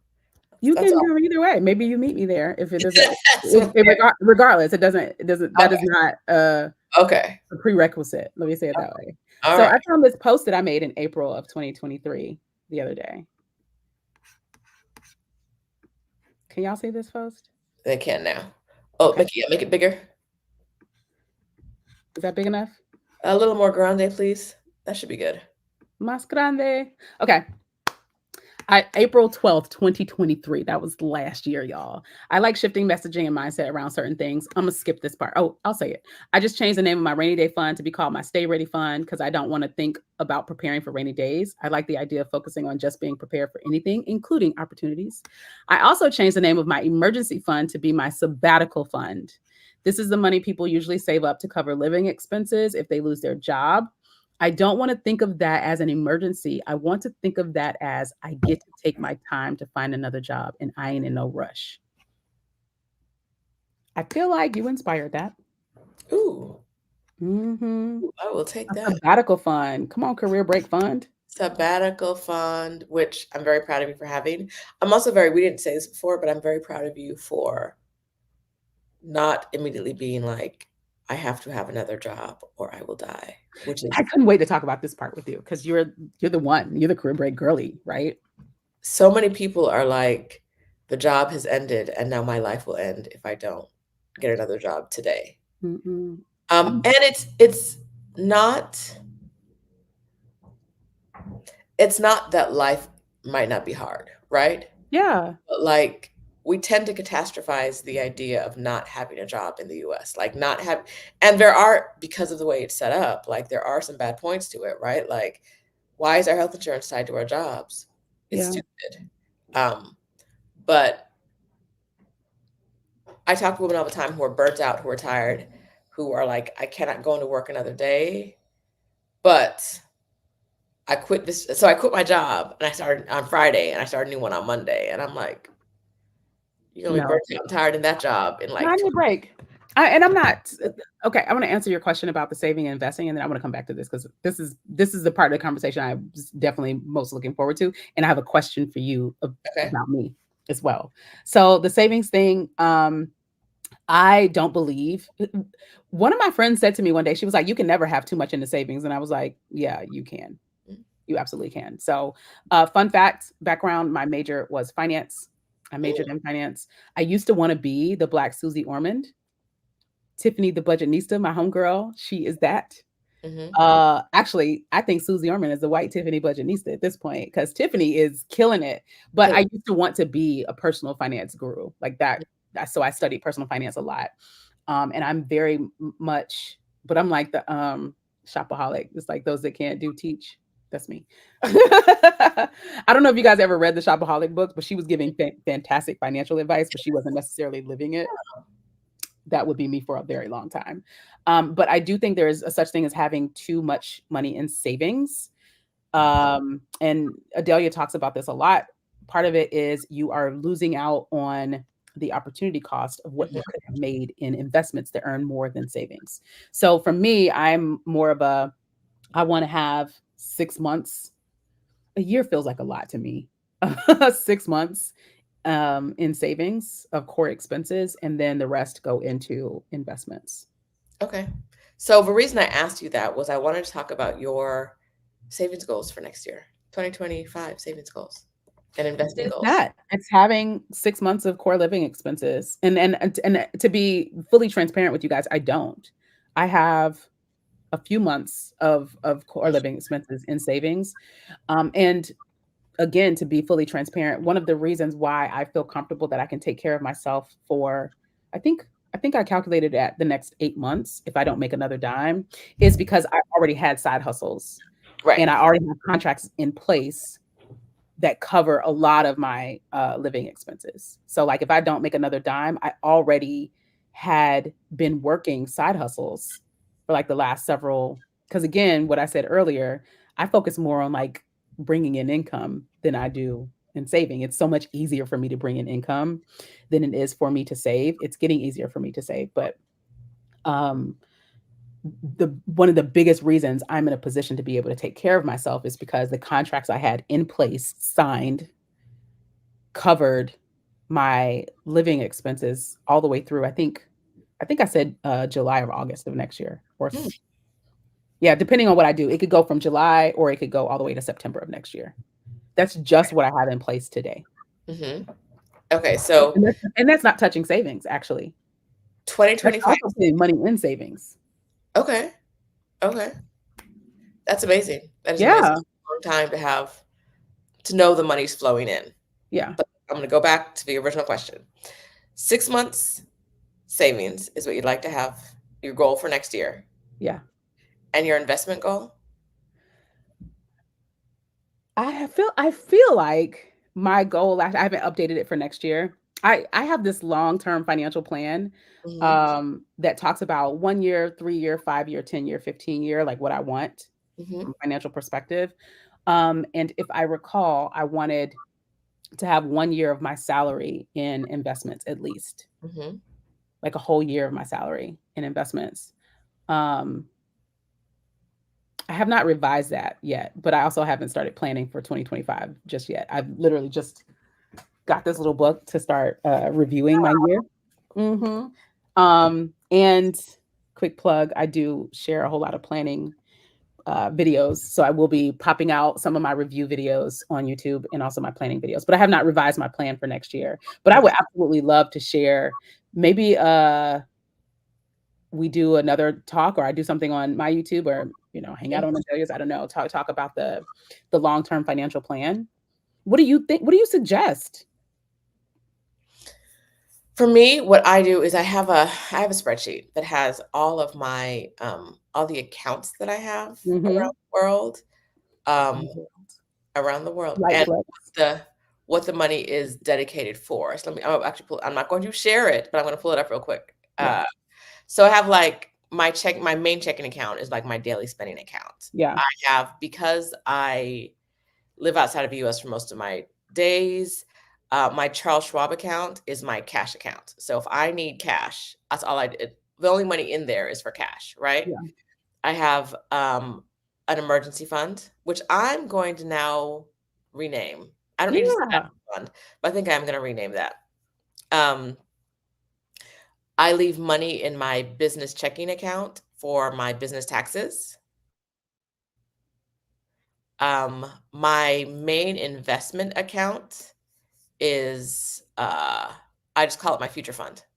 I love No that. more no more specific than that. It's just my future fund. This is money we got. When I listen, it's my someday money. When I need to touch it, I touch it. When you It's need to touch it. future Actually, now you got me wanting to pull up my little spreadsheet, because let me tell you something about me. I love a spreadsheet. Okay. love spreadsheet. And then the other thing on that is I created a fund. I dedicated an account to uh an apartment, because the apartment. Listen, I saw an apartment that I loved in Mexico City. Loved. But it was like $10,000 a month. Oh. U.S. dollars? American Earth dollars.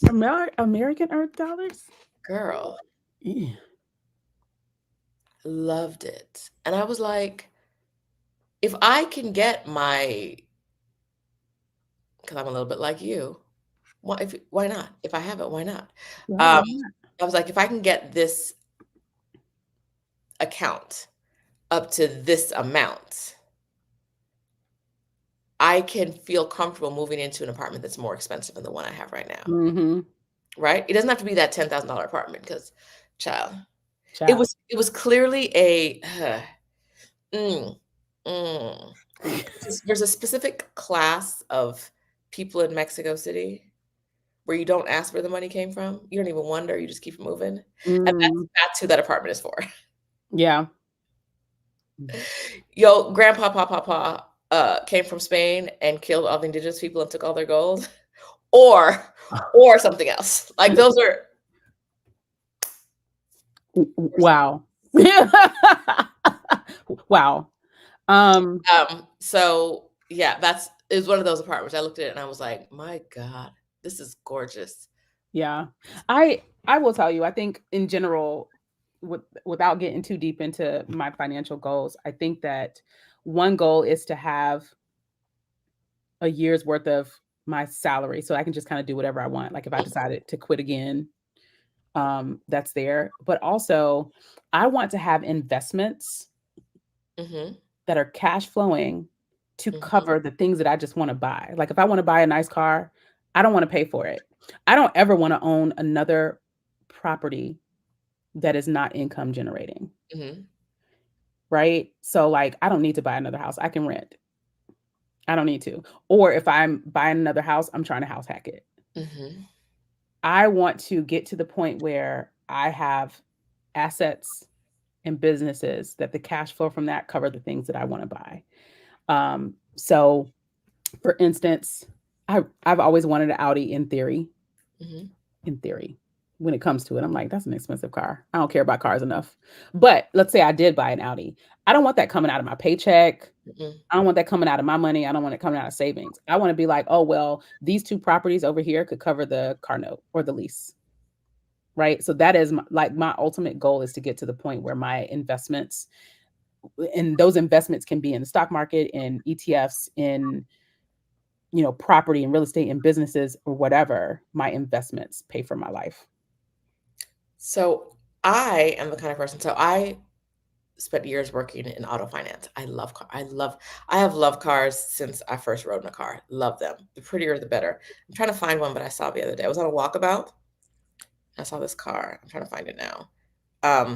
Anyhow, the point is, I after working in auto finance for years, I worked for BMW. My very first official day, I had an Audi before I worked there. But my very first day there, someone was like, come pick one of the cars, right? Which one of the cars? So I had for 8 years. How long was I there? This is 2009,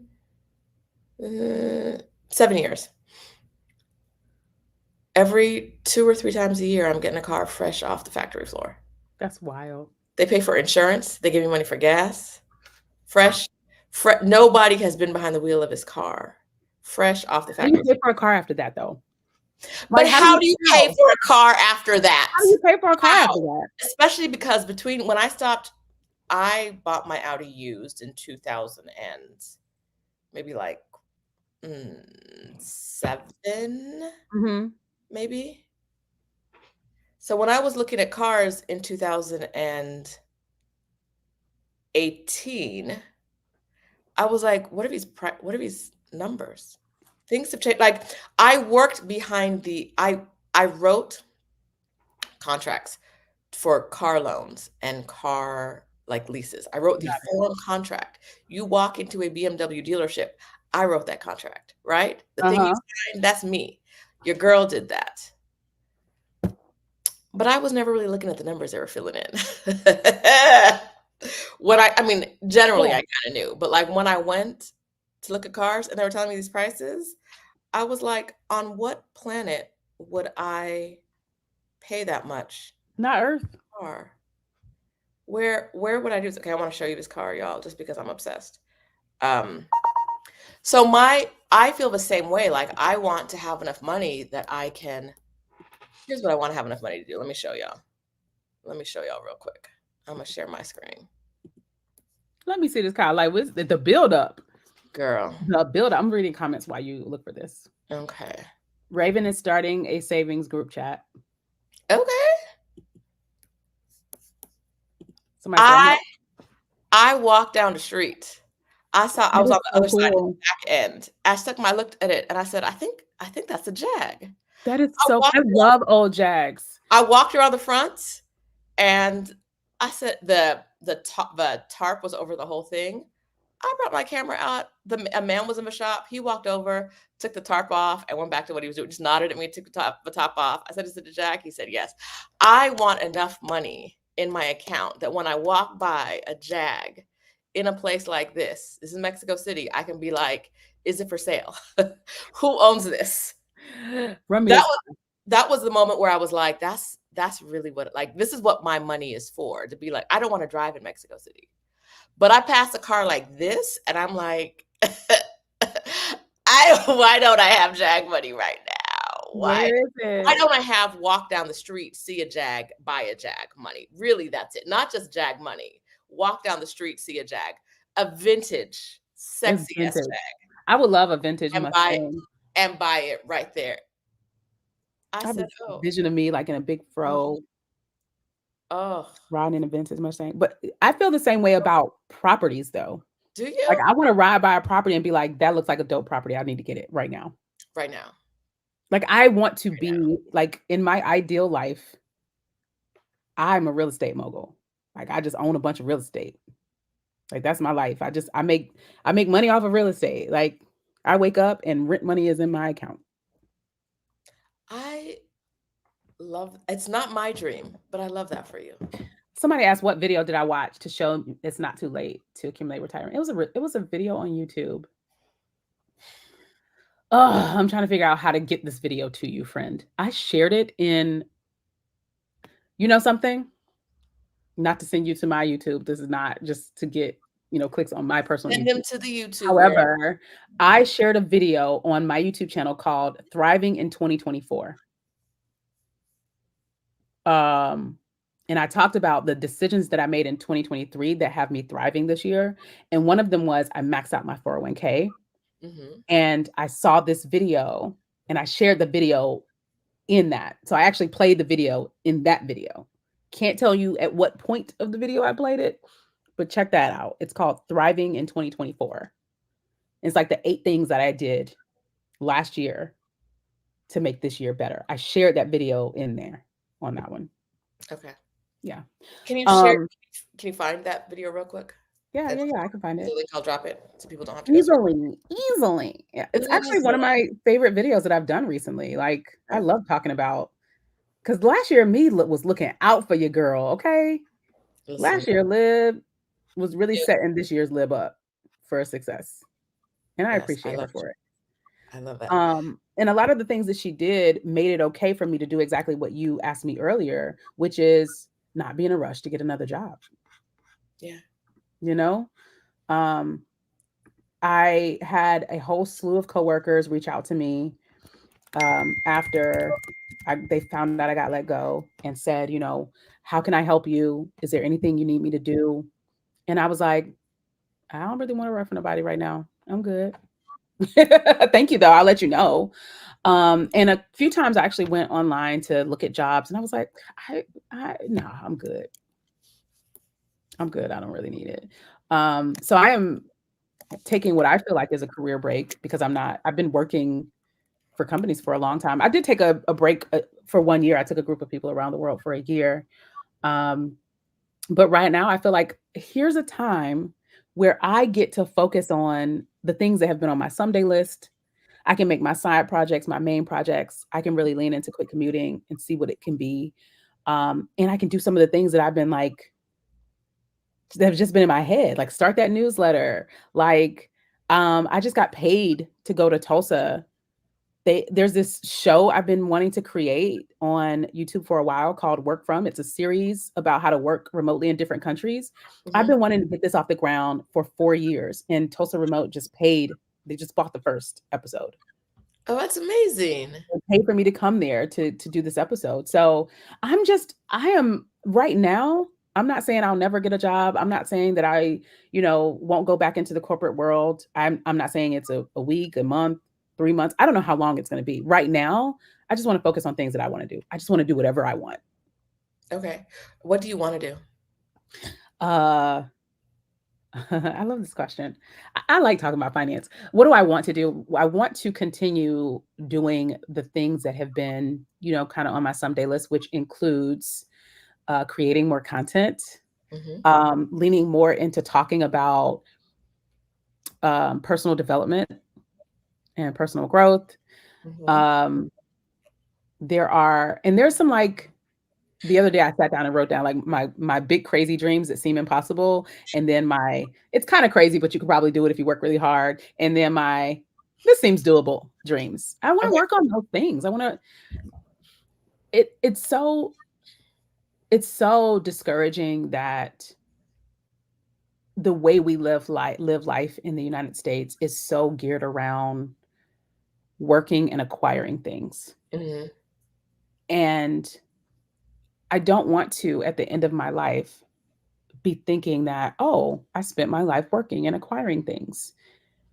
I only get to do this one time. I want to focus on all the things I daydream about when I'm sitting in meetings, listening to people talk about things I don't care about. Right. Like those things that you find yourself daydreaming about while Brad is talking about TPS reports. That's what we got to, find time to do. I have been saying for a long time I want to be fluent in Spanish and I want to learn it conversationally 5 languages. I'm ready to start doing that. I keep Mhm. saying I want to be really good at shooting pool. I literally went and shot pool in the middle of the day every day last week. Okay. Working out. Something else I'm really excited about uh, with this phase of life is that I now get to organize my day in the way that works best for me. Mm. Right? Corporate work culture does not necessarily it's not set up for everybody to be successful. Not everybody is productive at 9 o'clock in the morning.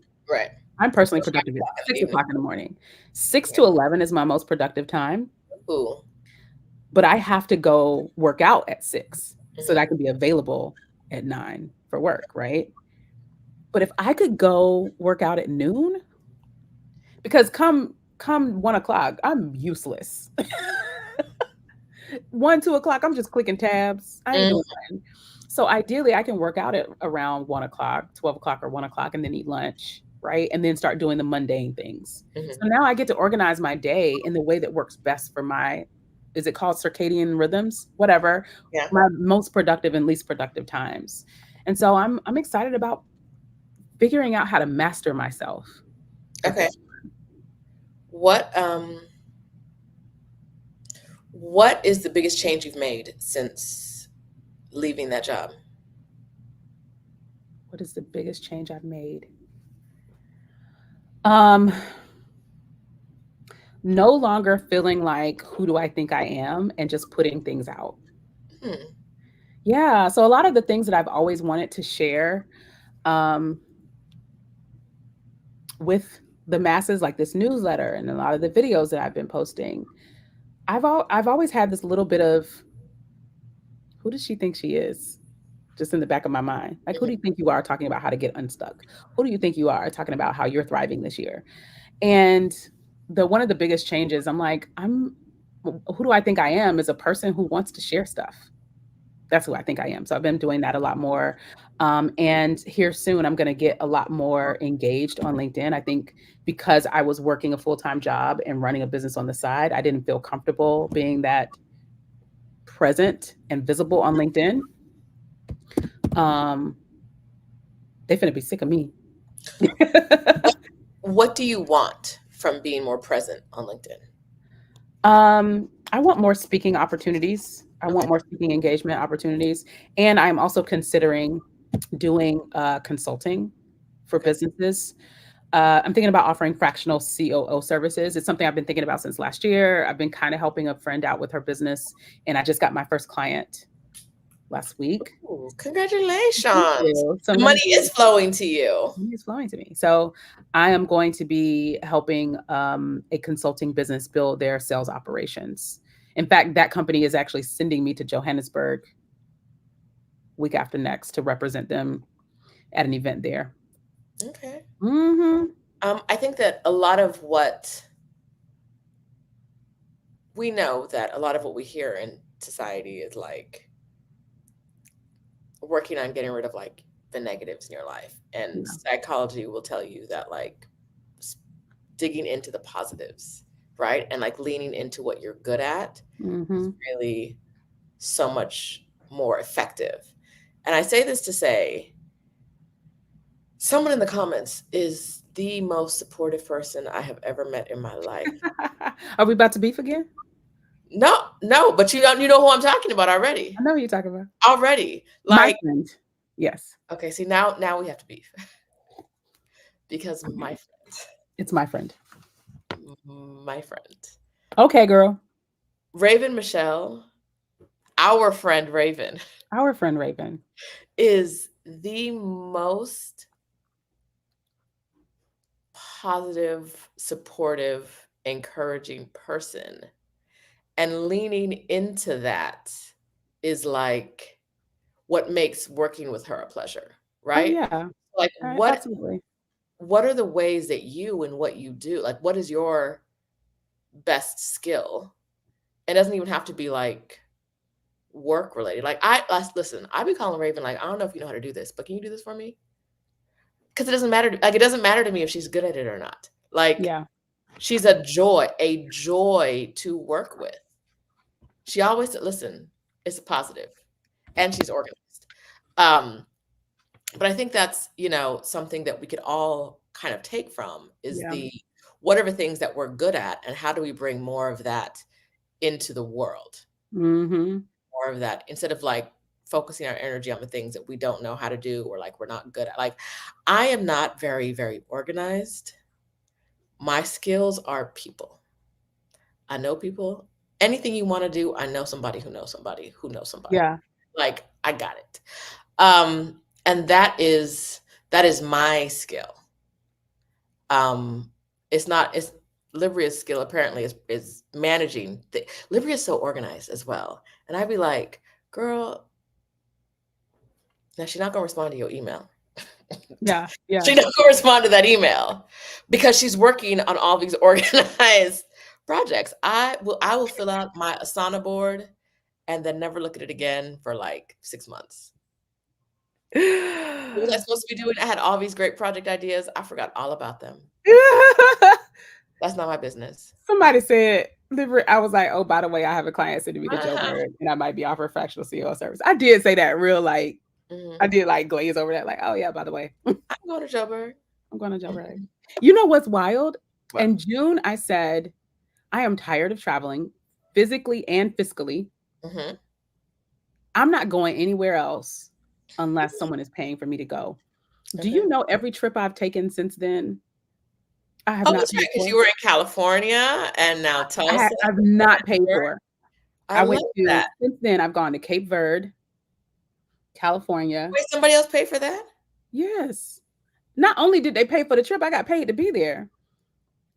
I had no idea. Yeah, child. I didn't pay to go to Cape Verde. I paid for my daughter to go. I did pay for my daughter to go. Um, Ever since then, I had like every trip I've done since then. It's not now my birthday trip. No one paid for me to go, but I didn't even pay because it was free. I ended up using points for my Mhm. birthday trip to Fort Lauderdale. But the one trip I tried to pay for got canceled by the hurricane. You just manifesting, The just universe was like, baby, no. We said we weren't paying for things. that's it.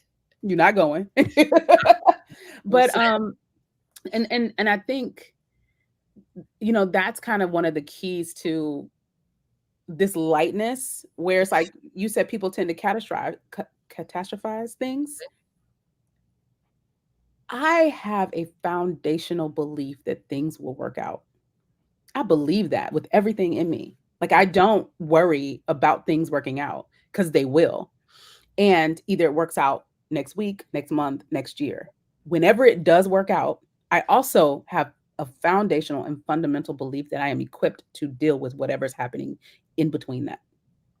Yes. I am fully equipped because I Yes. have nothing but empirical evidence that proves that. I've made it through 100% of the challenges I've been through, right? And so whatever is happening, it is going to work out. I don't know anyone who's been let go from a job who's not today in a better position than they were in. Ever. I have never Ever. met anyone I ever. my first year at this company, there was a project manager I was trying to mentor. He just wasn't that good at it for the role that we were in, and Mhm, he ended up getting let go the next year. He ended up getting let go and finding another job where he was a great fit. mhm, A great fit, right? I believe so fundamentally that things will work out, things will be fine. This is not a catastrophe because things will be fine. And until they are, I am equipped to deal with it and cope, mhm. right? Somebody said they were downsized into Retiring. retirement. Mhm. So Lib, I actually want to ask you, how did you get confident that you had the skills and everything was always going to work out? Um, I think that the skills piece is because I am always learning and teaching myself how to do stuff. I've been Okay. doing that since I was a youngin. Like, I remember when I was on internship in college and I was working for some company, they were giving me menial work. And I was like, they're underutilizing me. So I was like, you know what? Let me see if I can figure out how to help them solve a problem. And I taught myself how to build databases in Access. Y'all remember Access? Y'all remember Mhm. Microsoft Access? I taught myself how to build databases in Access, just super basic stuff. And then after that, I went to go work for an attorney who was hella unorganized. And I was like, let me make life better for him. So I created this whole, took what I knew and expanded that knowledge and created a database that actually tables would talk to each other. We could fill out forms, we can get all these things. And so I am always teaching myself how to do things. I'm always learning how to do something. And we live in a time right now where knowledge is so accessible. It's so accessible. You can literally watch YouTube videos on how to do pretty much anything. And I think Raven will tell you because she's worked with me a few times. I value people who, before coming to me to ask me how to do it, you're going to go figure it out. And you're going to say, hey, I watched this video. I tried to do this. I tried this thing. I'm not sure if I did it right. I love people that try to figure things out, Mhm. and learn things on their own. And access to knowledge is so accessible right now. You can learn things on YouTube. There's Skillshare, Udemy. No one has to go get a whole new degree to learn how to do something. And so I have just figured out along the way in pursuing things that I'm interested in. So I wanted to start a business, taking a group of people around the world for a year. Don't nobody know how to do that. How you do that? There ain't no class to teach you that. There's no degree to learn that, right? But I was confident that I could figure it out. And so in doing so, I learned how to build email automations, Mm, right? Because when people sign up to go on my trip, I can't answer every email. So I learned how to create email automations. I learned how to build out software. Like, we end up using applicant tracking systems for people applying for the program. mm, Yeah, so I learned how to configure that software. I learned how to to set up a ticketing system. So in the act of pursuing things that I'm interested in, you know, when problems arise, I'm not running from them. I'm like, how do I fix this? Or how do I make this better? So I'm always thinking about how to make things better. So I'm just always trying to learn something. Um, and then the idea of where does the confidence of, things will work out? It, they have to. I don't even know where. I can't tell you where that comes from. Maybe it comes from my family or how I was raised, or like my great grandmother was a very religious person. I don't know where that comes from, but I can tell you that when I sit down and take stock of the things that I've been through, and I've been through a lot of things, like, my life for me ain't been no crystal stair. um, I've literally made it through all of those things. And I also, when I think about worst case scenario, it doesn't scare me. So a lot of people think about like, sometimes what if I had to go back and work at McDonald's, which is where I worked at in high school? So what if I did? I would go work at McDonald's if I had to. If I had to do that, I would. And then Mhm. I would work my way back to wherever I need to be. It's just I am not afraid of having to deal with the bad stuff. Okay. I just and I don't know where that comes from. Mhm. That is good. Um, a reminder again that Libria is hosting her workshop for Exodus Summit on November 25th at 8 p.m. If you, for the all access pass holders, it's going to be, you've seen Libria here. You know it's going to be a good workshop. So if you don't have your ticket already, get your all access pass to Exodus Summit at the link I just dropped. Boom. But also, Libria has her own. YouTube channel? I do. No, when are you going to talk about that? Oh, I'll talk about quick commuting. people are so afraid to go back to a basic. You know something else? I'm gonna drop on in there. I am not afraid to fail at things. I think that's a big one. I saw this video the other day on YouTube. This girl did this skit about her wanting to try something and her perfectionist self shutting it down, her perfectionist side shutting it down. And what she said was, "So you mean to tell me you want me to look like a fool in front of everybody? You want me to do something I've never done before so I can look stupid?" I I I happen to believe that failure is data. Mm-hmm. It's just information, right? Mm-hmm. It's not an indication of who you are as a person. It's not a character trait. It's a moment. It's a minute. It's a data point. Um, Everything works out in the end. If it hasn't worked out, it's not the end. Oh, that's I love that. Mm-hmm. But I think the other piece is I am not afraid to fail at things. So I'm cool to try stuff. I'm cool to try it out because if I fail, that was just a piece of information. Like either I need to do something different or this just ain't the move. Yeah. Okay. I want you to talk to us a little bit about the side hustle that is the Quick Commuting Academy. Yeah. And then I have a question for you. Okay. Um, Quick Commuting Academy or Quick Commuting. Let's start with that. Quick Commuting is my company that I've been running on the side for a long time. And the mission is to get people remote jobs. Mm-hmm. That is the mission. My not remote jobs. Let me rephrase that. The mission is to help people work remotely so they can get more flexible. That doesn't necessarily mean a remote job. It can mean freelancing, so that you can have more flexibility in your life and have more choices. I believe in choices. Mm-hmm. We have a course which Rashida just dropped the link to that guides you through the 4 phases of finding and landing remote work. We also have a community. We have a free version of the community and a paid version of the community. The paid version includes hanging out with me every week. Lucky you. I do a Q&A every week. We also have people that review resumes and people that review LinkedIn.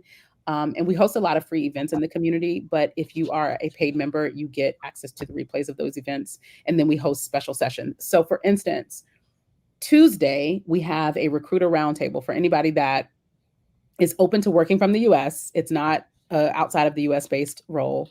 There's a company called Belay Solutions. They hire freelancers who are bookkeepers and virtual assistants that are US based. They are doing a recruiter roundtable with us, and that's free.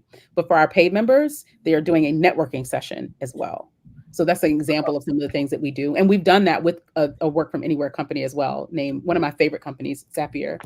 They hosted a recruiter roundtable. And then after that, they met with our academy, our paid members, to do a networking session. So that comes along with paid membership. So again, 2 things. We have the course, just a link to that. And then we also have the community.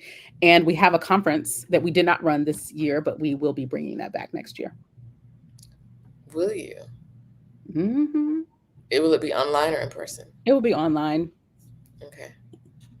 Except I might be going on, we're talking about me going on tour to do the workshops in person next summer. So I might come through and do some 2-day workshops in person in a couple of our major cities and cities that we have the most followings in. You did some in-person stuff this year, right? I did one. It was a lot of fun. I did Okay, one in Atlanta. We had a Atlanta. good Yeah. time. Okay. Yeah. Yeah. Good. Hmm. Okay. What are, as we wrap up, some words of wisdom you have for the people watching? Give us your best, your wisest, the most libest that you can give us. I feel like I did already. Like everything will work out, you know? I want you to fundamentally believe that things will work out because if you look back over your life to where you are today, the truth is things have worked out or they are working out and you are equipped to cope with everything in the middle. Also, you have what it takes to figure things out. You have what it takes to try things. And if you fail at them, I want you, you know what happens when people say failure is not an option? I hear learning is not an option. Mm, Every time you feel like you're about to use the word fail, I want you to change it to learn or learning. I'm afraid to fail, but are you afraid to learn? Right? interesting. So that would be my biggest thing. My I think one of the things I want most for people is the confidence to know that you can try things and Mhm, fail and still survive and learn. And the second thing is that you always have a choice. You literally are always making choices. If you mhm. feel stuck in your job today, you're not. You are choosing to show up there. Them people ain't drag you out your house and make you come work this job. They ain't do that. Mm-mm. You are always making a choice. And if you feel empowered to make a choice, then you will feel empowered to make a different one when you're ready as Oh, well. okay. That was it. That was the lib that I needed. The lib Well, the moment. other one wasn't good enough. Okay, got it. No, no, no, no. It was I'll just mess with you. I'll just mess with you. No, but yes, agreed. That's like my favorite thing to tell people. Like when you are empowered, to know that today you are making a choice, then you are also empowered to make a different one when you are ready I love that. to make a different one. So I have a question. Can I ask you my question? Yes. Okay. So you are the career break queen. Yes, I I have am. I am not working a corporate job. I am not looking for a corporate job, but I am working, right? I've got clients, a client, soon to be clients, I'm sure. I run a business, quick commuting, and I'm a content creator, right? So I have a personal brand where I do content and speaking. Am I on a career break? Is it fair to say that I'm on a career break because I'm not corporate working, but I'm still working? Do I have to be not working to be on a career break? I'm curious. I don't think you have to be not working, but it would help if you were resting. And I am doing that. are you? Yes. About how much work do you do every day? It depends on the day, to be honest with you. It depends on the day. I wouldn't say that there's like a set time where I'm like, I'm not doing anything. I go off vibes. Like if I wake up today and I'm like, I don't have it in me. I am not doing it. It's just not happening. Hmm. We're gonna relax today. Um, yeah, I don't have a set day. Some days I wake up and I'm like, oh, I want to get all the things done. Hmm. And I'm gonna work all day just because like that's how I feel. Um, is that how I should be doing it? Are you So there's no right way to do it, right? I consider myself on a break from like mid October to mid July. I I'm on a like break, that. right? The I rest of like the time, that. I am a worker bee the rest of the year, but those other times I'm on a break. I'm on I a break. love that. Work. I work in those moments, but not consistently enough for anyone. Like I'm not going on vacation in those months. I'm not taking a trip. I'm not, I'm not like I can't do this because I have to work. Right? In those 3 months, I all the time I have to be like I can't do that because I have to work.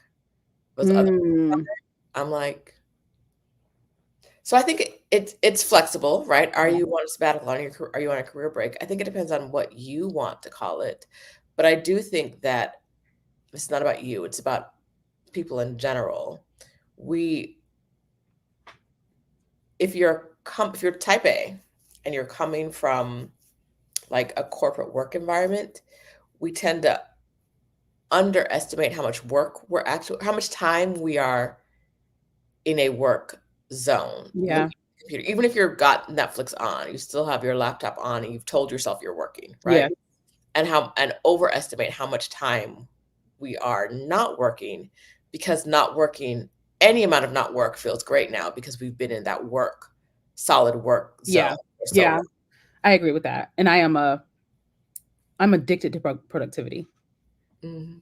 So yeah, you are talking about me.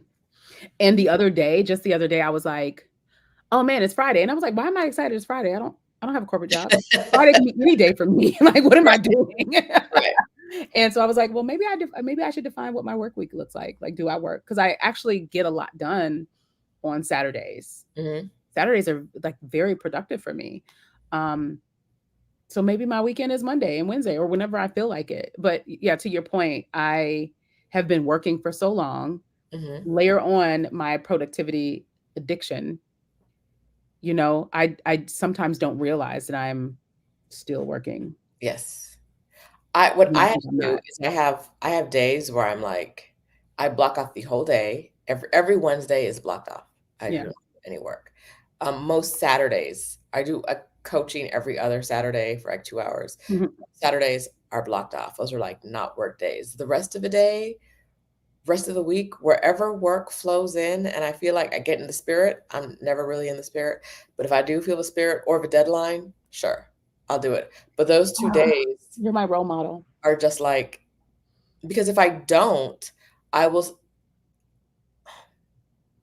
I'm not addicted to productivity or to work, but I still will spend all day with my laptop on my lap trying to get a 10-minute thing done and taking like 4 hours to get a 10-minute thing done because I'm multitasking, I'm eating snacks.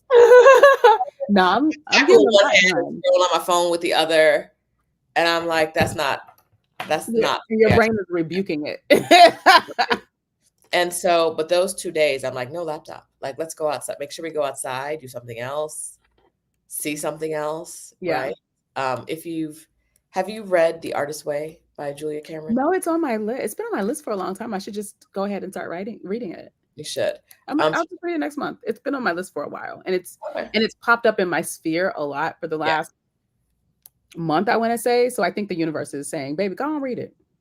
She talks about having, like, going on, like, an adventure every week, and so that's my Wednesday day. I try to, Mm, like, go out, like, get away from the mundane every day, leave the apartment.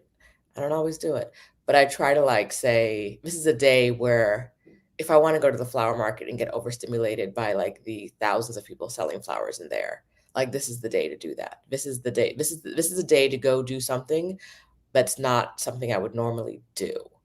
And so I use that like for me it's a way to like stay grounded and to make sure that I'm not doing work that I without counting it as work, right? Like, yeah. this is a day where I'm like, I'm outside or I'm napping. If I need to sleep, I don't feel good, sleep, but like doing that effort, like trying to be intentional about being by yourself and doing something that you don't normally do has really Hmm. been for me. You know what's crazy about how addicted to productivity I am? As you were talking, I was like, oh, and I bet, doing something like that opens up creativity and ideas. So I'm trying to even turn that into a But productive. it does, and that's the point. She's like, that's how you get inspiration, right? As an artist, you go out there and like experience the world, and boom, bam. Yeah, I love that idea. I'm gonna read this book. Okay, let me. The Artist Way. Somebody asked for my YouTube and I can't seem to post it. Could you post it again for me? I just did. Excellent. Thank Let you. me go tag it up there. Do. There it is. Gracias. Libryia Jones won. Libryia Jones. Okay, let me. I'm gonna try to do this. See if I can do it. What's happening here? What is happening here? I don't know. My computer is not doing what I want it to do. Well, Junquette, let's read it. Junquette 3000. It's been on your mind. You wanted to know about it for years. So let's read it. Let's read it next month. Do it. Do it. Do it. Um, I just finished reading the new menopause book, and I'm about to start All About Love by Bell Hooks. Oh, okay. Hmm. Uh, I also just read The Psychology of Money. How was that? It's a good book. It's short too. It's short. It's a really short read, so you can get through it really quickly. The new menopause book is available for free on Spotify. It's Ooh, tough to listen to though. It's very clinical. okay. It is tough to read. But I'm gonna have to add the artist way to my list. I'm dropping a link right here for anyone who wants to get it. We gonna have a book club. May as well. Why not? Yes, I can't run it. I can't add anything to my list. girl, girl. Somebody else will have to. If someone wants a book club, go ahead and organize that, and then just invite me so I can show up. But I can't organize that. I'm not signing up for that. Yes, Mary Claire Haver is the doctor's name who wrote the new menopause. You know something though, if you're interested in the whole perimenopause thing and women's health movements and menopause stuff, I don't know if you necessarily need the book. She has done a couple of podcasts episodes that have been, damn near life changing. The book is tough to get through for me. Mary Claire Haver, you said? I think that's her name, Mary Claire Haver. Um, she's like the forefront of the movement around more information for women's health, especially as we get into perimenopause and postmenopause. Yeah, okay, I found her. I'm gonna download some of these Yeah, she episodes. does a lot of YouTube videos too. Yep. Okay. She's I super informative. Super informative. I the team here recommended somebody else for me, the one who talks about fasting, and I have been fasting, Hmm. right? Like 13, 14, 15 hours a day, which is much when I do it overnight, it's much easier than I expected it to be. But it's not doing nothing for me as far as like, and I'm like 90 days in. It's not doing nothing for me as far as pyramid. I woke up this morning hot. And like because it's new to me, there are a lot of times where I'm like, what is this symptom? What is What happening? is Like it? I was just hot. Like, why is it today I'm hot in this room? Like is it air what's going on? And I was like, no, it's not. It's just It's just you. scary. Yeah, it's the symptoms there's such a huge range of symptoms as well that Mhm. sometimes you're like, am I crazy? Am I tripping? And But no, I suggest checking her out. And she shares a lot of great resources. Somebody said Bell Hooks is a goat for love. I have another love book that I can recommend, Erica, as well. Um, I read it every year. So love is my jam. okay. Listen, I fully believe we were brought here to love, give and receive love. Like I think love is everything. Um, A Return to Love by Marianne Williamson. Marianne Williams? Yes, Williamson. I Such a haven't good book. read that book in so long. It's such a good book. It's been so long. It's such a good book. Return to Love. Like just the other day, I was like, what happened to my Course in Miracles? Where is that? Yeah. I I never was did the Course in Miracles, but the book Return to Love is based on A Course in Miracles. Um, I never did that. I should read that one too. But I will say, she is a believer. She is a Christian, so she talks about God a lot. If you are not, it's still a very relevant and um, poignant book, especially if you believe. Like, if you love love, my favorite quote is from Return to Love. Listen, I'm gonna tell you something. If I highlighted my favorite quotes in that book, I would highlight the whole book. I would end up highlighting the entire book. And sometimes I go back and read my highlights from that book. I didn't read the book this year, so I do need to read it again this year. Um, it's such a good book. It's like so my a problem is I didn't need her to become a politician. yeah, I just kind of blocked that out. There was like maybe like 3 or 4 Thanksgivings ago. I remember I was being in Canada and I saw something she said on Twitter and I was like, I have to block this shit. Like, whoa, like because those books predate that, Yeah, I have to block out who yeah. she is now. I'm gonna just read the books and go on about my business. Listen, it was something about um St. Louis and Ferguson and the stuff that was happening out there. And it Oh my was God. not loving in the way I needed it to be loving. And I was like, oh, I'm like, ignorance is bliss over here. if you But could Return stop to talking Love is a publicly. fantastic book. Yes. The Course in Miracles was fantastic. And Return to Love was as well. Yeah. Um, but she's shifted a bit. Mm. Mm. Yeah. So, mm. But the book itself, like, I feel like it's hard for me to separate the art from the artist when the artist is harmful. Mm. That's fair. When the artist is just kind of wacky, right? It's like, you're just crazy. Let's move I on. I can you keep running for president even though nobody voting for you, girl. Girl, simmer down. Like, if You you want say, to give away your money, I will take it. If but that's what you want to that's do. a place where I can separate the art from the artist. Yeah. Um,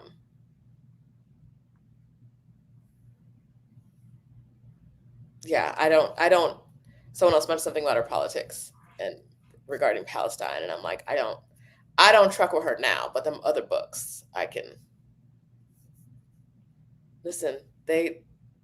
I missed all of this. Listen, I heard her say one wild thing about Ferguson, and I was like, I have clocked out of anything she's I doing. know nothing about her as a politician except I the fact missed that she ran. all of this. That's I all I missed got. Ohio and Haitian missed that.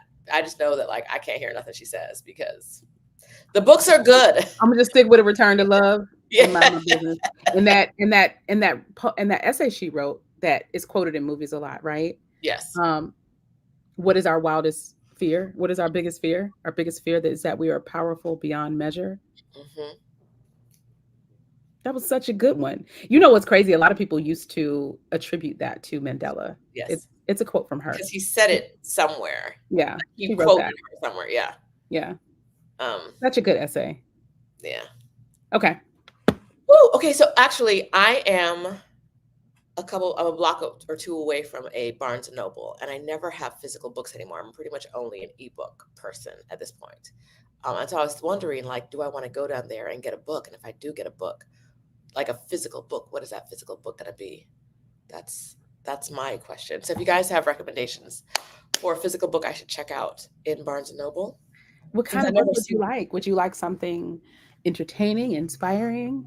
No, I think okay. So I think entertaining, like not in the sense, but like, uh, I want something that I'm going to want to reread multiple. If I'm going to have it in my home, reread Okay. it multiple times, and not be like a novel because I can do that. Like something that I'm going to want to like take notes in is Yeah. what I'm looking for.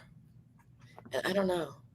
I think I need to get a physical version of A Return to Love because that's something I reread and something I could like write notes and like I'd love to see how my notes um, evolve over time. Okay. Every time I talk about picking up something physical for my home, here come a hater. Here come a hater. And we're back to beefing. Why? I can't You know even why I say. keep calling this out? You know why I keep calling these beefs out? Y'all, do y'all know anything about Libras? I'm such a textbook Libra, and Libras are peacekeepers. We're about the peace. You about going to Portugal and meeting Krishan, but not about coming to Mexico City to hang out with me. So First of all, where would the peace first of be? all, Where we're would not the doing peace this. be? Where would the peace be? Let's talk about. So if we bring in Krishan in this, I got beef now. Oh, let's go. What Krishan at? She ain't here, but I'm gonna talk about her like she is. Mm-hmm. First of all, it took me coming to Portugal 4 times for her to see me. She been running from me.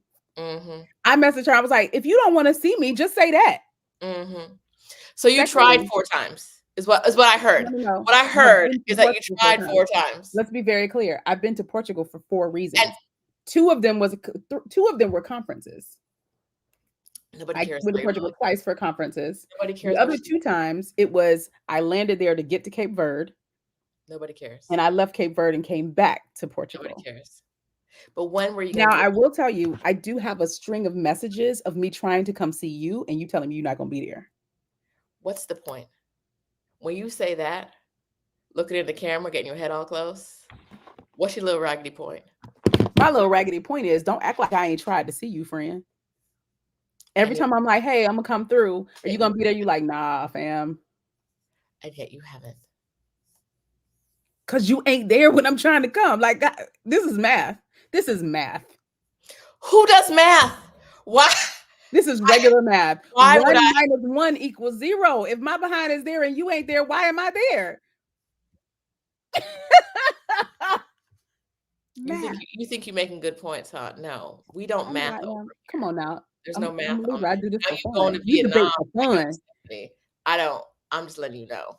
Libras debate for fun. If you want to do this, we can do this for Stephanie, another 2 hours. Stephanie's in Atlanta, and she sent me a photo yesterday that she took with Kirsten Saunders, who was our keynote speaker from Uh-huh.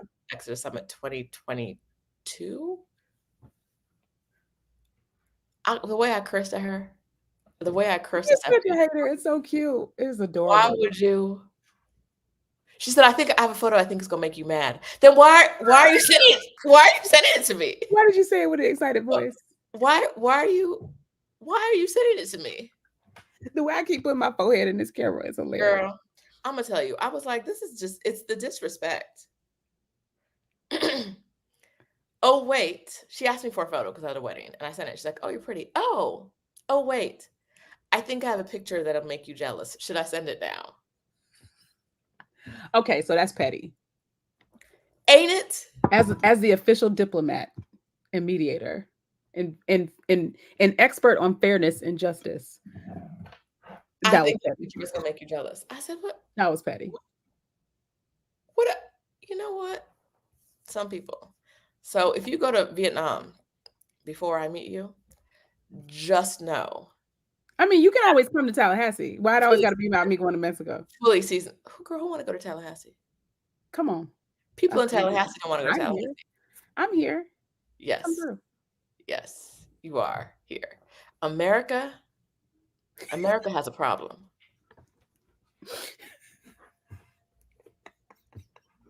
I got no comeback. I have nothing. Okay. I have nothing. I have nothing. I got nothing. I would have joined you, but y'all not ready for this. Y'all not ready. No one's ready. I don't know, friend. You're not even going to be. How long are you going to be in Mexico? When are you leaving again? Are you going to I be have there 8 between weeks November left. and January? Except for Thanksgiving, I'm there because of those Spanish classes I told you about. Oh yeah, that's why I couldn't come, because you were going to be in those Spanish classes. No, you can come. Oh, can I? It's time to come. It's a perfect time to come. Then let's do it. Let me I look up can't some see you tickets. for 3 hours a day. The rest of the day, I could be like crawling up inside your skin. Come Let me look on, up like some tickets. Wait. Are you like coming on to me right now? What's happening? you would know. I am not a subtle person. You would know. No, okay, for real. I will look up some tickets. Because I don't have any plans between December and January. Or she could just go to Vietnam. I like that too.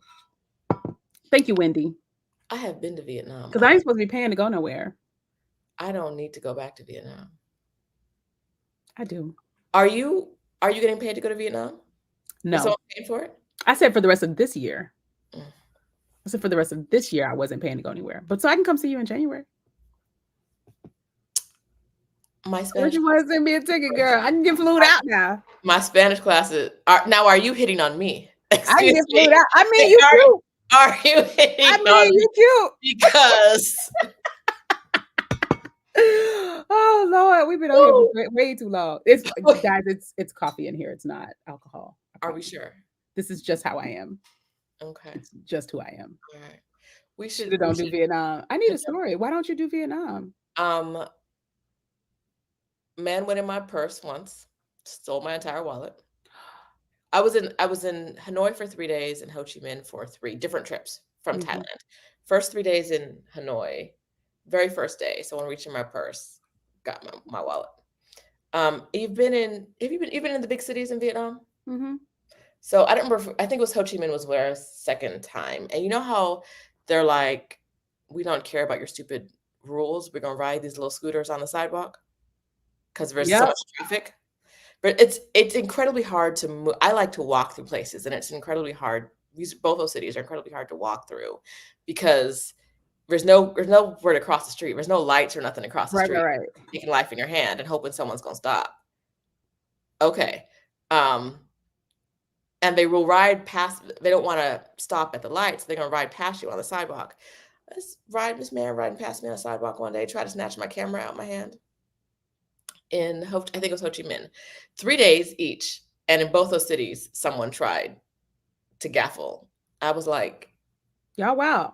They wild in Vietnam. it's Yeah, not like, my phone got stolen in Vietnam. I was in Ho Chi Minh or Saigon, um, leaving. mm-hmm, I was walking to the taxi to go to the airport to leave, and I had a 24-hour layover in Qatar. mm-hmm, with no phone.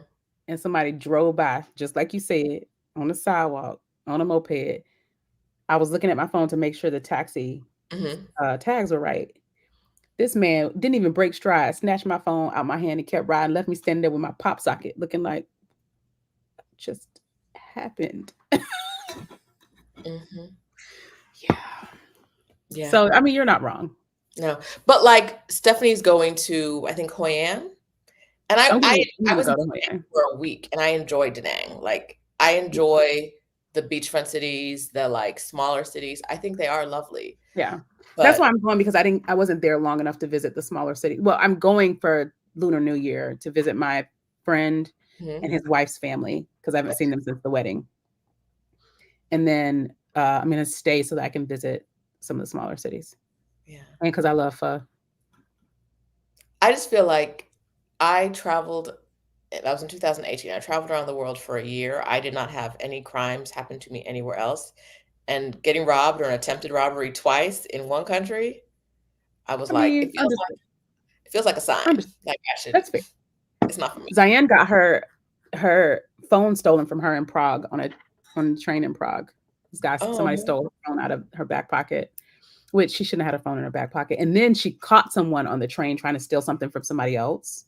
hmm This guy was trying to steal something out of this girl's bag. He had like a tote on his shoulder and he was reaching. It looked like he was reaching his tote, but it wasn't an actual tote. It was fake. oh, It was just the front. It wasn't a oh, real tote.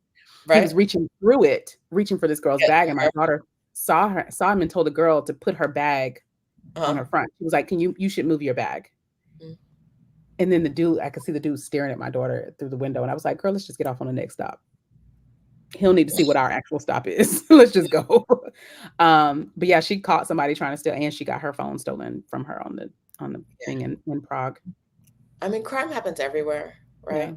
The other day I was walking down the street in Mexico City with a backpack on with Adelia. And this guy had been behind us for a while, but I wasn't tripping. We're in a major street, like everybody's back there. And then we're walking, we're walking. I feel a little bit of like a change in pressure, a little bit of like a,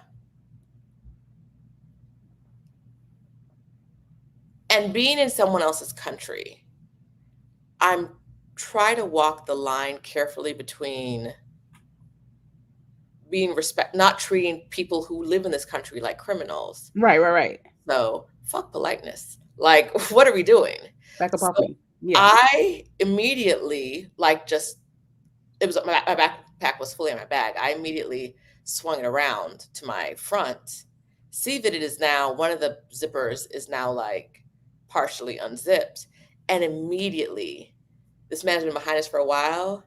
Immediate turn, immediate turn away. Mm-mm. I was like, if I wasn't paying attention, like because both Adele and we're walking side by side, neither one of us sees him get close enough to Yeah, do it.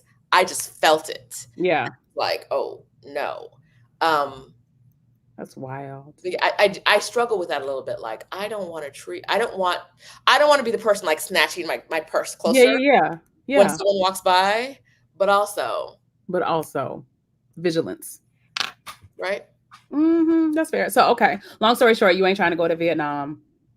No. We could talk Mexico for January. Yeah. I need to sit I, down for a minute. I really need the month of December to be still. I don't actually know where I'm going to be in January. Okay. We'll My talk offline. Spanish classes end in December.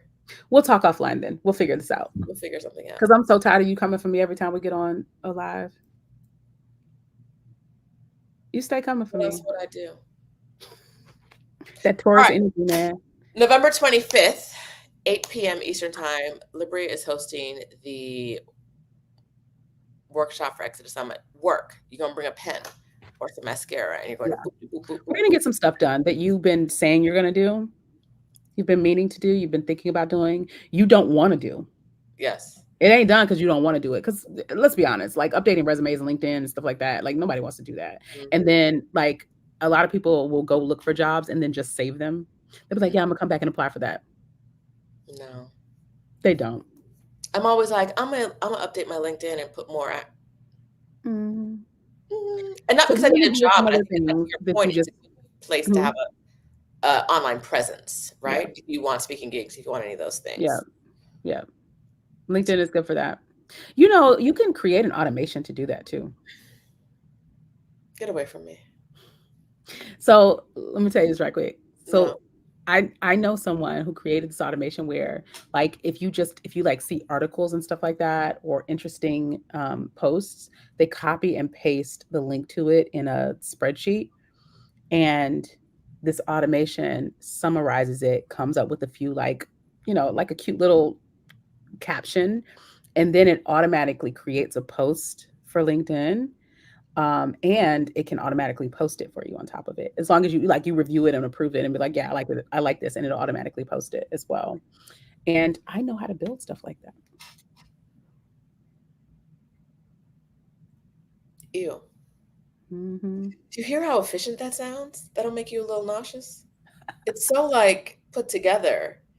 And I, I, I, I like this is the stuff that I do on a Saturday. I can find myself sitting in Notion and messing around with Zapier and just like making stuff. And sometimes it's not even for business. It's just like if you all saw my personal Notion board, you'd be like, what the hell? I if really you like operationalizing things if you a all saw lot. my personal board, you see that I worked on it in January and then let it go. I What are am your currently goals? trying Were to figure out a way to create my Notion, or working on, not trying to figure out, I'm working on a way to make my Notion board such that throughout the year, all my weekly goals are connected to monthly goals, which are connected to my quarterly and yearly goals. And I can look at my yearly goals and see like percent complete. And I can like, when I grade myself in different categories over time, I can see what my average score is and like what months I did well in the category and not like, I'm Lib about to have a whole like life Libria, dashboard. you're not on a career break. No, this is fun. No, this is fun for me. You're Like, you are not on a career did you see break, my eyes light up? Like, and girl. this is not even about work. This is like me mastering myself. Like, I just like collecting data about myself and stuff like that. Mm. I It's created a whole page and project plan for my estate plan. So, like, if something happens to me, my daughter has a project plan ready to go. Like, here's what you do, you know, immediately after. Here's what you do like a week before the funeral, 2 weeks before the funeral. Like, here's what you do afterwards. Like, she has a whole checklist and project plan and links to everything she needs. very impressive and disgusting. Project manager by trade and habit. And I'm a project like Viber, like, oh yes, here's something I want to do. I shall make a list. I shall never look at the list again. But I'll do little pieces. Or when I see the list, I go back to my notebook all the time and be like, oh, I never did this. And I'll I, move I do it some of forward. that. But like that's it. To Yeah. another move it forward again and move it forward again. Nina, I am considering turning this into a template to sell. Yes. For now, I just want it to be for myself, but I am considering turning it into templates to sell because I'm going to be doing a lot more like productivity and planning and personal development content. Yes, and other people have asked me for the estate planning template as well. You know what I will really want to do with that? I really want to, there's a like estate planning month, awareness month. I really want to partner with a brand that offers estate planning assistance or life insurance and have them pay for me to do some workshops and stuff. And then also sell the template that I have. Okay. Um, I love that. Yeah, It's a little dorky, but you know. it is. But, you know, Lib, thank you so much for joining us today. thanks for having me. This has been great It was and fun. long overdue, just like our in person meeting. Just like our in-person meeting, and any responses to emails I send you and all the rest. Somebody said, please tell me your astrological sign, Libryia. Have I not said it 18 times already? Is it not right there in the name? I'm gonna tell you one thing a Libra gonna talk about. They're gonna talk about being a Libra.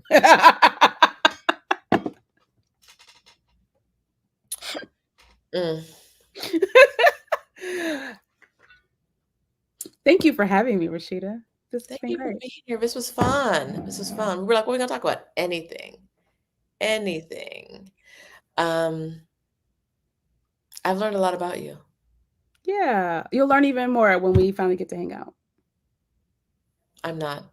I would hold my breath, but I like living. So I would like to also learn more about you. You're such a like people have said it in the comments all day. You're such an inspiration. Like mm, I'm over here. A lot of the things that I've been doing and setting up and trying to put in place have really been inspired by you. So I really appreciate you sharing and being who you are. And even though we've only been friends on the internet, I think that came about from a place of admiration.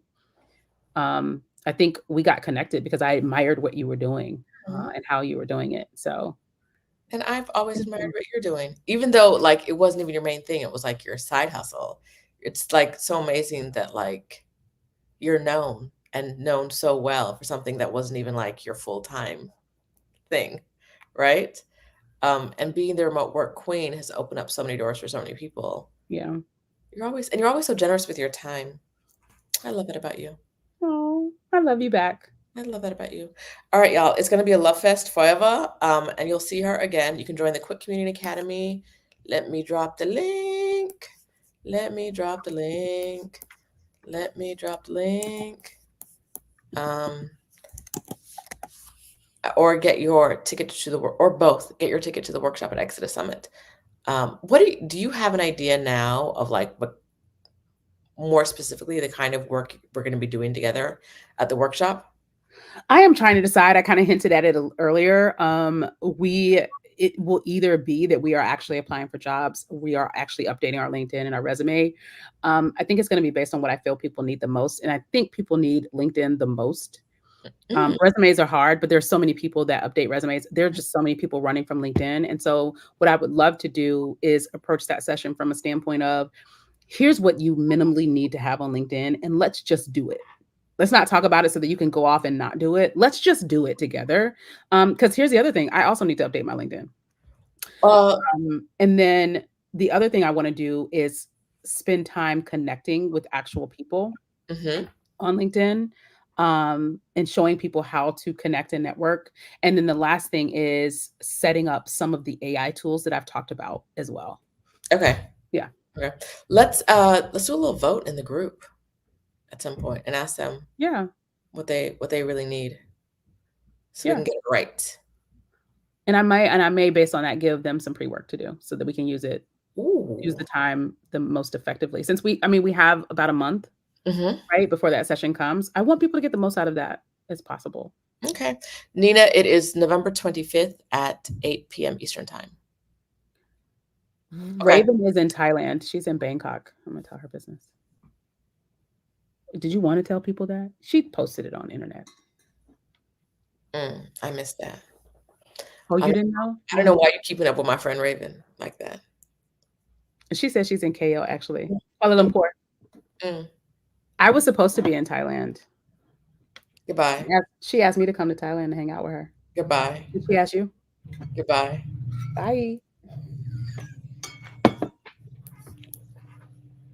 If y'all never see Libryia again on this channel, y'all know why. Acting up. Look at her acting up. Oh, Foolish. that was fun. It was fun to act like a tourist for a second. Now it's slander. Y'all see this? Just the slander. I am cracking myself up over here. Whew. Bye, y'all. Bye, everybody. Just the slander.